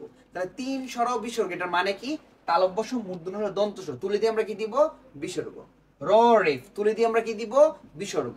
ওকার, তুলে দিয়ে আমরা কি দিব? বিসর্গ। এখন আসেন যে অহর্নিশ, এটা সন্ধি বিচ্ছেদ কি হবে বলতে পারবেন? অহর্নিশের সন্ধি বিচ্ছেদ কি হবে? অহর্নিশ বলেন তো একটু দেখি, অহর্নিশের সন্ধি বিচ্ছেদ কি হবে? অহ, রেফের জন্য বিসর্গ, নিশ হবে না, নিশা হবে। কি হবে বলেন তো? অহ বিসর্গ যোগ, এই রেফের কারণে বিসর্গ, তারপর কি যোগ, নিশটা হয়ে যাবে নিশা। কেন? কারণ সন্ধির ক্ষেত্রে দুই পাশের অর্থ মিলতে হবে, সন্ধির ক্ষেত্রে দুই পাশের অর্থ মিলতে হবে। অহ মানে দিন আর নিশা মানে রাত, অহ মানে দিন আর নিশা মানে কি? রাত। তাহলে অহর্নিশ দ্বারা কি বোঝাচ্ছে? দিন ও রাত, দিন ও রাত। Very good, very good. এই যে অহ বিসর্গ যোগ, অনেকে নিশা দিয়েছেন, অনেকে নিশ দিয়েছেন। যারা নিশ দিয়েছেন আজকের পর থেকে আর নিশ দিয়েন না, ঠিক আছে? তাহলে মনে রাখতে পারবো না? বিসর্গ সন্ধি 3 সরাও, 3 সরিয়ে আমরা বিসর্গ দিব। ক্লিয়ার? মনে থাকবে? 18 নাম্বার দেখেন, বাংলা বর্ণমালায় মাত্রাহীন বর্ণের সংখ্যা কয়টা? বলেন তো। এই কোশ্চেনটা খুব সহজ, বিশেষ ওয়ার্ড ছিল। 18 নাম্বার আনসার দেন। বাংলা বর্ণমালায় মাত্রাহীন বর্ণের সংখ্যা কয়টি?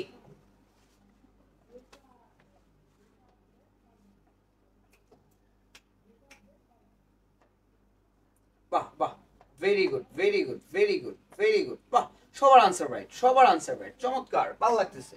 বাংলা বর্ণমালায় মাত্রাহীন বর্ণের সংখ্যা কয়টি? বিসিএস আসছে, প্রাইমারিতে আসছে, নিবন্ধনে আসছে। এই কোশ্চেন যে কতবার আসছে বলা ভালো, ঠিক আছে? বাট পরীক্ষার হলে অনেক সময় আমরা গাবড়ে যাই, গাবড়ে যাওয়া যাবে না, ভয় পাওয়া যাবে না। কোশ্চেন আপনাকে দেখে ভয় পাবে এরকম ভাবে আমাদের পড়তে হবে, ঠিক আছে? কিন্তু আমরা যেন কোশ্চেনকে দেখে ভয় না পাই। আচ্ছা, আসেন এখন একটা চার্ট দেখাই আপনাদের। হ্যাঁ, চারটা হচ্ছে এই যে, সবাই একটু চারটা লিখে নেন। হ্যাঁ, এখানে দেখেন পূর্ণ মাত্রা, তারপর লিখেন অর্ধমাত্রা, তারপর লিখেন মাত্রাহীন, মাত্রাহীন। এখানে লিখেন বর্ণ, প্রথম লিখেন স্বরবর্ণ, তারপর লিখেন ব্যঞ্জন বর্ণ। এখন আসেন স্বরবর্ণে পূর্ণমাত্রা কয়টা? স্বরবর্ণে পূর্ণমাত্রা হচ্ছে কয়টা বলেন তো? 6টা। কয়টা? 6টা। অর্ধমাত্রা কয়টা? 1টা। মাত্রাহীন কয়টা? 4টা। ব্যঞ্জন বর্ণের পূর্ণমাত্রা কয়টা? 26টা। অর্ধমাত্রা কয়টা? 7টা। মাত্রাহীন কয়টা? 6টা। বাংলা বর্ণমালায় পূর্ণমাত্রা কয়টা? 32টা। অর্ধমাত্রা 8টা। মাত্রাহীন কয়টা? 10টা। মনে রাখবো 8 সমস্ত 32 ভাগের 10। 8 সমস্ত 32 ভাগের 10। আচ্ছা, স্বরবর্ণে পূর্ণমাত্রা 6টা। স্বর, স্বরা, রস্বই, দীর্ঘই, রস্যু, দীর্ঘ। আবার বলতেছি, স্বর, স্বরা, রস্বই, দীর্ঘই, রস্যু, দীর্ঘ। কয়টা বলেন তো? 6টা। আচ্ছা বলেন তো এই 6টাকে আমরা কখনো ভুলবো? কখনোই ভুলবো না, কারণ এগুলো কি আমাদের একদম বেসিক, আমরা পারি। আচ্ছা, অর্ধমাত্রা কয়টা? 1টা। বলেন তো কি? রি। বলেন তো কি? রি। বলেন তো কি? রি। মাত্রাহীন কয়টা? 4টা। এ ওই ও ও, এ ওই ও ও। তাহলে এই 4টা কি মাত্রাহীন? এটা আমরা জানি, এটা বেসিক। ব্যঞ্জন বর্ণগুলো আমরা পরীক্ষার হলে গুলায় ফেলি, ব্যঞ্জন বর্ণ তাহলে পড়বোই না, ঠিক আছে? স্বরবর্ণটা আমরা কি 100% পড়বো এবং আমরা পারবো। এখন আসেন, বাংলা বর্ণমালায় পূর্ণমাত্রা 32টা, অর্ধমাত্রা 8টা, মাত্রাহীন 10টা। 8 সমস্ত 32 ভাগের 10। এটা কেন লিখছি? কারণ ব্যঞ্জন বর্ণ যেন না পড়া লাগে, এই জন্য লিখছি। এই জিনিসটা আর স্বরবর্ণ যদি আপনি মাথায় রাখেন, তাহলে ব্যঞ্জন বর্ণ অটো আপনি কি মাইনাস করে খুঁজে পাবেন। 8 সমস্ত 32 ভাগের 10। তাহলে আমরা 8 এভাবে লিখি না, বলতে পারি এখানে অর্ধমাত্রা। কি বলতে পারি? অর্ধমাত্রা। তাহলে বাংলা বর্ণমালায় স্বরবর্ণ ব্যঞ্জন বর্ণ মিলে বর্ণমালা, বাংলা বর্ণমালায় অর্ধমাত্রা সংখ্যা কয়টা? 8টা। কয়টা? 8টা। কয়টা? 8টা। 32 এর উপর লম্বা একটা রেখা দেখতেছেন না? এটাকে বলে পূর্ণমাত্রা। তাহলে বাংলা বর্ণমালায় পূর্ণমাত্রা সংখ্যা কয়টা? 32টা। কয়টা? 32টা। তাহলে 32 এর উপর লম্বা একটা রেখা না? তাহলে বাংলা বর্ণমালায় পূর্ণমাত্রা সংখ্যা কয়টা? 32টা। 10-এর উপরে কোনো মাত্রা আছে? নাই। তাহলে বাংলা বর্ণমালায় মাত্রাহীন বর্ণের সংখ্যা কয়টি? 10টি। কয়টি? 10টি। তাহলে মনে রাখবো কিভাবে? 8 সমস্ত 32 ভাগের 10। 8 সমস্ত 32 ভাগের 10। 8 সমস্ত 32 ভাগের 10। তাহলে বাংলা বর্ণমালায় অর্ধমাত্রা সংখ্যা কয়টা? 8টা। পূর্ণমাত্রা 32টা, মাত্রাহীন 10টা। এখন চাইলেও বলতে পারবো? পারবো না। এখন আসেন, স্বরবর্ণের পূর্ণমাত্রা কয়টা? 6টা। আর বাংলা বর্ণমালায় পূর্ণমাত্রা কয়টা? 32টা। 32 থেকে 6 মাইনাস করলে কয়টা থাকে? 26টা। তাহলে ব্যঞ্জন বর্ণের পূর্ণমাত্রা 26টা। স্বরবর্ণের অর্ধমাত্রা 1টা। বাংলা বর্ণমালায় অর্ধমাত্রা কয়টা? 8টা। তাহলে 8টা থেকে একটা মাইনাস করলে ব্যঞ্জন বর্ণের অর্ধমাত্রা কয়টা? 7টা। বাংলা বর্ণমালায় মাত্রাহীন কয়টা? 10টা। আর স্বরবর্ণের মাত্রাহীন কয়টা? 4টা। 10টা থেকে 4টা মাইনাস করলে কয়টা থাকবে? 6টা। তাহলে এই যে 6টা। ক্লিয়ার? তাহলে ব্যঞ্জন বর্ণ পড়া লাগবে না, স্বরবর্ণ পড়বো আর এই 4টা পড়বো, তাহলে হবে 8 সমস্ত 32 ভাগের 10। মনে কি থাকবে? এই সবাই কি বুঝতে পেরেছি? যদি বুঝতে পারি সবাই সবাই একবার করে ইয়েস লিখি, সবাই একবার করে ইয়েস লিখি।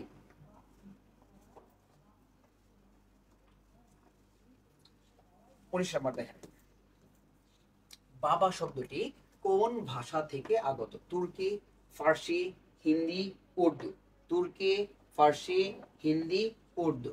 এটা একদম কি আমাদের মুখের কোশ্চেন, আমরা যখনই পড়াই তখন এই জিনিসগুলো কি বলতে থাকি, ঠিক আছে? সবাই একটু বলি, হ্যাঁ, যে বাবা শব্দটি কোন ভাষা? একটু লিখে নেন আনসার। 19 লিখে আনসার দেন। 19 লিখে আনসার দেন।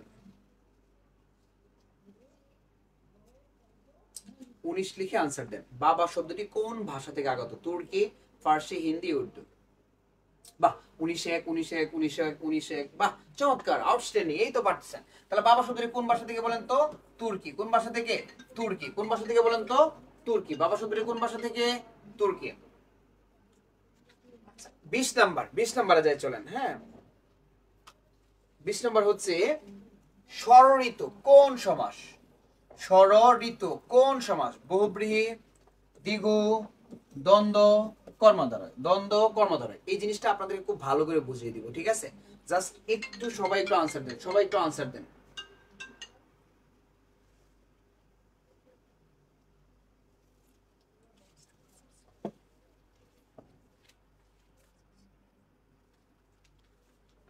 স্বরঋতু কোন সমাস?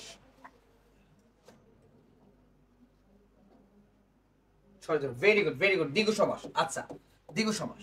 একটা জিনিস মাথায় রাখবেন, সহজভাবে আমরা কিভাবে এটা আনসার করব। সহজভাবে যদি আনসার করতে চাই যে কোন শব্দের শুরুতে যদি কি থাকে, পূর্বপদে সংখ্যা থাকে, যদি সমস্ত পদের পূর্বপদে সংখ্যা থাকে তাহলে দুইটা সমাস হতে পারে। সমস্ত পদের পূর্বপদে সংখ্যা থাকলে দুইটা সমাস হতে পারে, একটা হচ্ছে দ্বিগু আর হচ্ছে সংখ্যাবাচক বহুব্রীহি। একটা কি বলেন তো দ্বিগু, আর একটা কি বলেন তো সংখ্যাবাচক বহুব্রীহি। তার মানে সমস্ত পদের পূর্বপদে যদি সংখ্যা থাকে তাহলে কয়টা সমাস হতে পারে, দুইটা, একটা হচ্ছে দ্বিগু আর একটা হচ্ছে সংখ্যাবাচক বহুব্রীহি। তার মানে এখানে অপশন দ্বন্দ্ব আছে, এটা বাদ, হবে না। কর্মধারা আছে, বাদ, হবে না। তাহলে এখানে বহুব্রীহি আছে আর দ্বিগু আছে, পার্থক্যটা কোথায়? একটা জিনিসে পার্থক্য আছে, একটা লাইন দিয়ে আপনি সংখ্যাবাচক বহুব্রীহি আর দ্বিগুর পার্থক্য করতে পারবেন, জাস্ট একটা লাইন দিয়ে। লাইনটা কি বলেন তো, সমস্ত পদ দ্বারা যা বোঝানোর যদি তাই বোঝায় তাহলে সেটা দ্বিগু সমাস। সমস্ত পদ দ্বারা যা বোঝানোর যদি তাই বোঝায় তাহলে সেটা দ্বিগু সমাস। সমস্ত পদ দ্বারা যা বোঝানোর তাই বোঝালে দ্বিগু, আর সমস্ত পদ দ্বারা যা বোঝানোর তা না বুঝিয়ে যদি অন্য কিছু মিন করে সেটা সংখ্যাবাচক বহুব্রীহি। সমস্ত পদ দ্বারা যা বোঝানোর তা না বুঝিয়ে অন্য কিছু মিন করলে সেটা কি সংখ্যাবাচক বহুব্রীহি। ক্লিয়ার? চলেন আমরা দুটো উদাহরণ দেখি। একটা লিখলাম চৌচালা, আরেকটা লিখলাম চৌরাস্তা। তাহলে আমাকে একটু বলেন, চৌচালা দ্বারা আপনি কি বুঝতেছেন? চারটা চাল বুঝতেছেন নাকি চার চালওয়ালা একটা ঘর বুঝতেছেন? চারটা চাল বুঝতেছেন নাকি চার চালওয়ালা একটা ঘর বুঝতেছেন?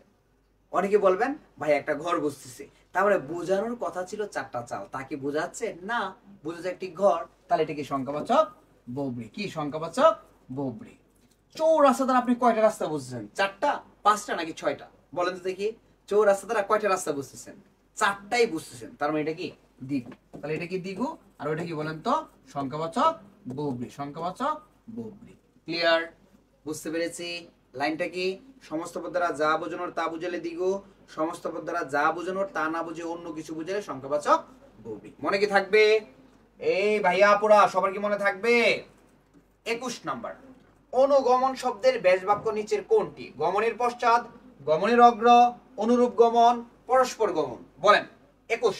এই আনসারটা একটু কষ্টকর হয়ে যাবে আপনাদের জন্য, তাও অনেকেই পারবেন যেহেতু বিগত বছর প্রশ্ন পড়েছেন, বাট একটু কষ্টকর হয়ে যাবে। 21-এর 1-1-1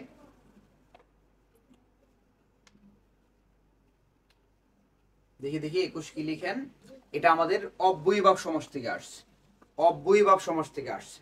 21 নম্বরটা কোথা থেকে আসছে? আমাদের অব্যয়ীভাব সমাস থেকে আসছে।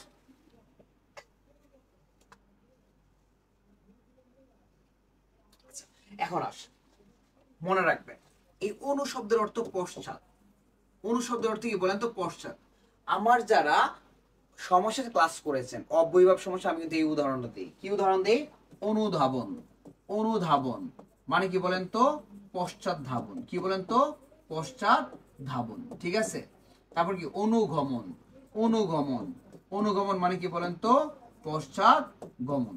পশ্চাৎ গমন। এটা কিন্তু আমি কি একদম আমার নোটে দিয়ে দিই। ঠিক আছে। তাহলে অনু অর্থ পশ্চাৎ। যদি সমস্ত পদের পূর্বপদে উপসর্গ থাকে তাহলে চিন্তা ছাড়াই সেটা অব্যয়ীভাব সমাস। কি কি উপসর্গ? আ, প্রতি, উপ, অনু, উত, নি, যথা। কি উপসর্গ থাকে? আ, প্রতি, উপ, অনু, উত, নি, যথা। আবার আ, প্রতি, উপ, অনু, উত, নি, যথা। যদি সমস্ত পদের পূর্বপদে থাকে তাহলে চিন্তা ছাড়াই সেটা কি বলেন তো? অব্যয়ীভাব সমাস। আর অর্থগুলো অনেক ইম্পর্টেন্ট। আরক্তিম, আ কোন অর্থে? ঈষৎ অর্থে, হালকা অর্থে। উদ্বেলের উৎ কোন অর্থে? অতিক্রান্ত অর্থে। অনুগমের অনু কোন অর্থে? পশ্চাৎ অর্থে। ভাই এই অর্থগুলো মাস্ট বি মাথায় রাখতে হবে, ক্লাসে শিখায় দেই। তাহলে গমনের পশ্চাৎ কি হবে? গমনের পশ্চাৎ। 22, মেধাবী শব্দের প্রকৃতি প্রত্যয় নিচের কোনটি?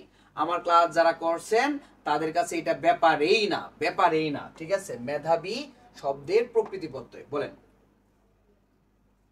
22-এর আনসার কি হবে? 22-এর আনসার কি হবে? 22-এর 1, 22-এর 1, বাহ বাহ সেরা। 22-এর 1, 22 লিখেন, 22 22 লিখে আনসার দেন। 22 লিখে আনসার দেন।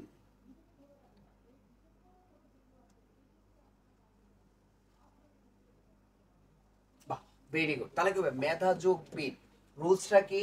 রুলসটা হচ্ছে বি থাকলে, শব্দের শেষে যদি বি থাকে তাহলে বিন হবে। বি থাকলে কি হবে, বিন হবে। প্রকৃতি প্রত্যয়ের রুলস গুলো এত চমৎকার ভাবে পড়ায় দেই, প্রকৃতি প্রত্যয় আমার কাছে আপনি পড়লে পানি পানি লাগবে আপনার কাছে, ঠিক আছে, এত সহজ। তাহলে বি থাকলে কি হবে, বিন হবে। তাহলে লাস্টে বি আছে না, মেধা যোগ বিন, কি হবে, মেধা যোগ বিন। 23 নাম্বার, 23 বলেন কোন শব্দটি শুদ্ধ বানানে লেখা হয়েছে? ভুবন, শূন্য, ত্রিভুজ, পূর্ণ। বলেন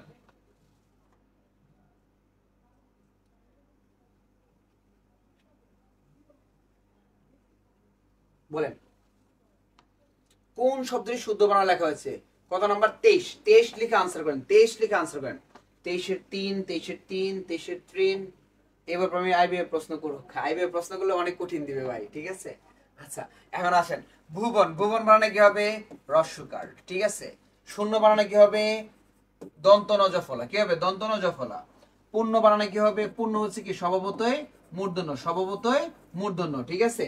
চাণক্য মাণক্য গণ বাণিজ্য লবণ মন বেনুবিনা কঙ্কন কণিকা কল্যাণ সুনিত মুনি স্থানগুণ পূর্ণ বেনি, পূর্ণ বেনি। তাহলে কি হবে, পূর্ণ কি হবে বলেন তো, মূর্ধন্য, কি হবে, মূর্ধন্য হবে। তার মানে আনসার রাইট কোনটা, ত্রিভুজ। কোনটা রাইট বলেন তো, ত্রিভুজ। কোনটা রাইট, ত্রিভুজ। 24 অঙ্গ জোড়ায় তোমার ছায়া এসে, এখানে ছায়া বলতে কি বোঝানো হয়েছে? জন্মভূমির প্রকৃতি, গাছের ছায়া, জন্মভূমির আশ্রয়, মায়ের কোল, ঠিক আছে।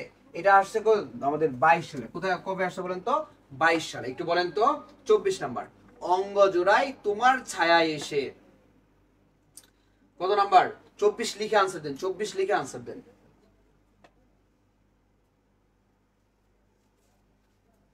Very good, very good. তাহলে কি হবে বলেন তো, জন্মভূমির আশ্রয়, জন্মভূমির আশ্রয়। তাহলে অঙ্গ জোড়ায় তোমার ছায়া এসে মানে কি, যারা দেশের বাইরে থাকে তারাই জানে জন্মভূমি আসলে কতটুকু আপন, কতটুকু ভালোবাসার, ঠিক আছে। যেমন মাইকেল মধুসূদন গেছিল না ফ্রান্সে, তখন সে বুঝতেছিল যে আসলে জন্মভূমির প্রত্যেকটা জায়গা তাকে কি করছে, স্মরণে নিয়ে আসছে। তার মানে কি হবে, জন্মভূমির আশ্রয়, কি হবে, জন্মভূমির আশ্রয়। 25 ব্যাকরণ শব্দটির ব্যুৎপত্তিগত অর্থ কি বলেন? ব্যাকরণ শব্দটির ব্যুৎপত্তিগত অর্থ কি? একদম very easy, very easy. 25 number লিখে আনসার দেন। ব্যাকরণ শব্দটির ব্যুৎপত্তিগত অর্থ কি? 25-এর 1, ভেরি গুড। তাহলে কি, বিশেষভাবে বিশ্লেষণ। ব্যাকরণ শব্দের অর্থ কি বলেন তো, ব্যুৎপত্তিগত অর্থ বিশেষভাবে বিশ্লেষণ, বিশেষভাবে বিশ্লেষণ। 26 নাম্বার, কোন বানানটি শুদ্ধ? এইটা নিয়ে আছে কি অনেক ঝামেলা, অনেক ঝামেলা, ভেরি ভেরি ঝামেলা, ঠিক আছে। আমি আপনাদেরকে আজকে কনফিউশন দূর করে দিব ভাইয়া, একটু মনোযোগ দিবেন। আমি আপনাদেরকে এই আদ্যক্ষরের কনফিউশন চিরতরে দূর হয়ে যাবে, আর কখনো বিপদে পড়বেন না। আগে আনসার লিখেন, ঠিক আছে। 26-এর আনসার লিখেন, দেখি কি লিখেন। 26-এ 3 লিখছেন, আচ্ছা। তারপর লিখছেন 3, ওকে ওকে। 26-এর 1, ওকে। 26-এর 1 3 1 3। এখন মজার ব্যাপার হচ্ছে 1 3 দুইটা আনসারে রাইট, 1 3 দুইটা আনসারে right. 3 1 3 1 3 1, very good, very good. আচ্ছা তাহলে মজার ব্যাপারটা কি, দুইটা আনসারে রাইট, কিন্তু অধিকতর রাইট কোনটা, আমরা দিব কোনটা যদি দুইটাই আসে? আদ্যক্ষরও রাইট, আদ্যাক্ষরও রাইট, ঠিক আছে, দুইটাই কিন্তু রাইট। তাহলে আমরা দিব হচ্ছে কোনটা, এইটা হচ্ছে কোয়েশ্চেন। যে ভাইয়া দুইটাই রাইট, যেখানে দেখি দুইটাই কি অনেক বইয়ে আদ্যাক্ষর দেয়, অনেক বইয়ে আদ্যক্ষর দেয়, আমরা কি করব, ঠিক আছে, আপনারা কি করবেন, এটা সমাধান আমার কাছ থেকে নেন। এটা করবেন হচ্ছে আদ্যাক্ষর, কি দিবেন বলেন তো, আদ্যাক্ষর। কারণ এটা আধুনিক বাংলা একাডেমি আমাদের ইয়াতে এইটা দেয়া, আদ্যাক্ষর দেয়া। তার মানে আমাদের কি এই আনসারটাই নিতে হবে, এই আনসারটা নিতে হবে। এখন যদি বলেন তাহলে ভাইয়া এটা কি ভুল, না এটা আমি তো ভুল বলি নাই, আমি কি বলছি ভুল? এটাও রাইট, এটাও রাইট, কিন্তু ম্যাক্সিমাম টাইমে আমরা এটা আনসার করব, আদ্যাক্ষর। কি আনসার করব, আদ্যাক্ষর। কারণ বাংলা একাডেমির আধুনিক বইয়ে কি এইটা আমাদের দেয়া আছে, এই জন্য এটা আমাদের নিতে হবে। এখন আসুন, কেন এটা রাইট, কেন এটা রাইট, ঠিক আছে। লিখলাম আদ্যক্ষর, ওকে। তাহলে এই যে এইটার হচ্ছে আপনার সন্ধি বিচ্ছেদ যদি করি তাহলে কি হয় বলেন তো, শব্দের মাঝখানে একটা জফলা আছে না, জফলা থাকলে কি হবে, রস্বীকার। তাহলে কি হবে, আদি, কি হবে, আদি। আদ্য, কি আছে, একটা ও আছে না, তাহলে আদি প্লাস অক্ষর, আদি প্লাস অক্ষর। দেখেন তাহলে আদ্যক্ষর কি বলেন তো, রাইট। আদ্যক্ষর কি বলেন তো, রাইট। আর যদি আমরা এইটা ভাঙি তাহলে কি পাই বলেন তো,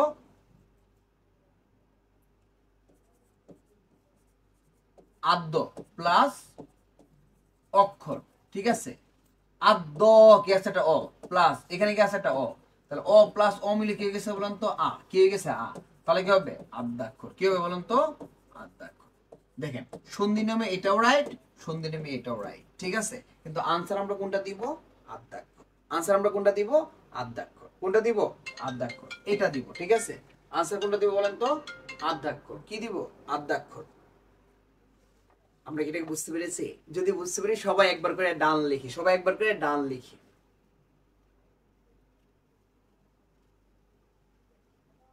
সবাই একটু ডান লিখি।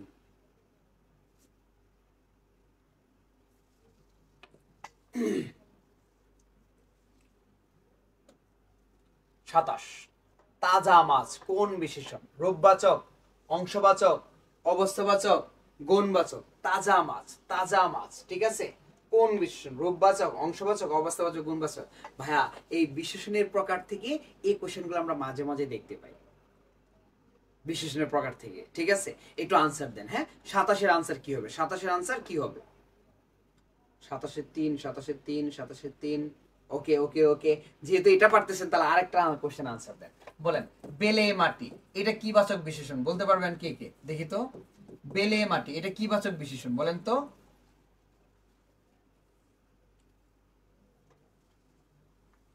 বেলে মাটি কি বাচক বিশেষণ বলেন তো দেখি।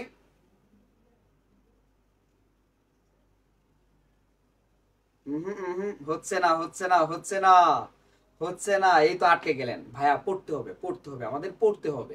শুধু গেলে বিগত বছরের প্রশ্ন সলভ করলে হবে না, আমাদের পড়তে হবে, জানতে হবে।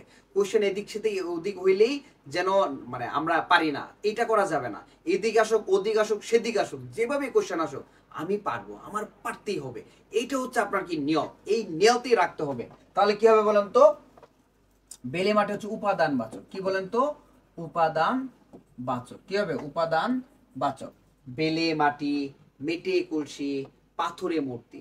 বেলে মাটি, মেটে কলসি, পাথরে মূর্তি, তিনটাই কি বলেন তো? অবস্থাবাচক। তিনটাই কি বলেন তো?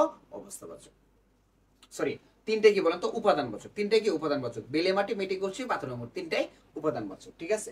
আর এখানে তাজা মাছ কি বলেন তো? অবস্থাবাচক। তাজা মাছ কি বলেন তো? অবস্থাবাচক, ঠিক আছে। বাংলা বর্ণমালায় অর্ধমাত্রা বর্ণ কয়টি? ওই যে একটু আগে যে পড়াইছিলাম, এই তুমি আনসার দাও আরিফ। এটা বাংলা বর্ণমালায় অর্ধমাত্রা কয়টি? ঠিক আছে, একটু আগে পড়াইছিলাম মনে নাই? অর্ধমাত্রা 8 সমস্ত 32/10। তাহলে অর্ধমাত্রা কয়টা বলেন? আনসার দেন। 28 নম্বর আনসার দেন। বাহ, সেরা সেরা ভাইয়া।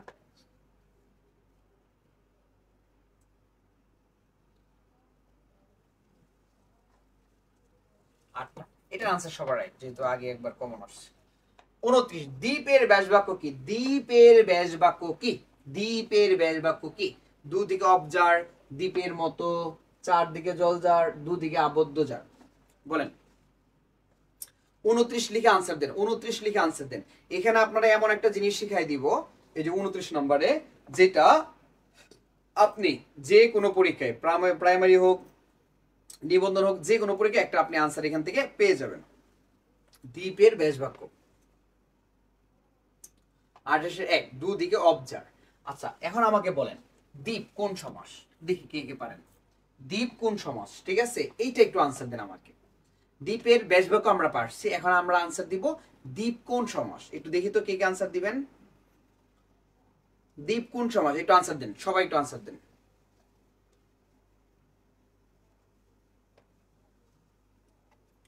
হচ্ছে না, হচ্ছে না, হচ্ছে না। কোন বহুব্রী উল্লেখ করতে হবে ভাইয়া? কোন বহুব্রী উল্লেখ করতে হবে?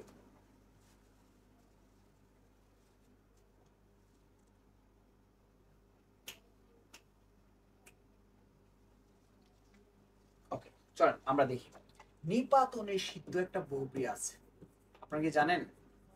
নিপাতনে সিদ্ধ বহুব্রী, এটা নিয়ম ছাড়া। নিপাতনে সিদ্ধ মানে কি জানেন? নিয়ম বহির্ভূত বা নিয়ম ছাড়া, নিয়ম ছাড়া, ঠিক আছে। তাহলে লাইনটা লিখেন, জীবনমৃত নর পশু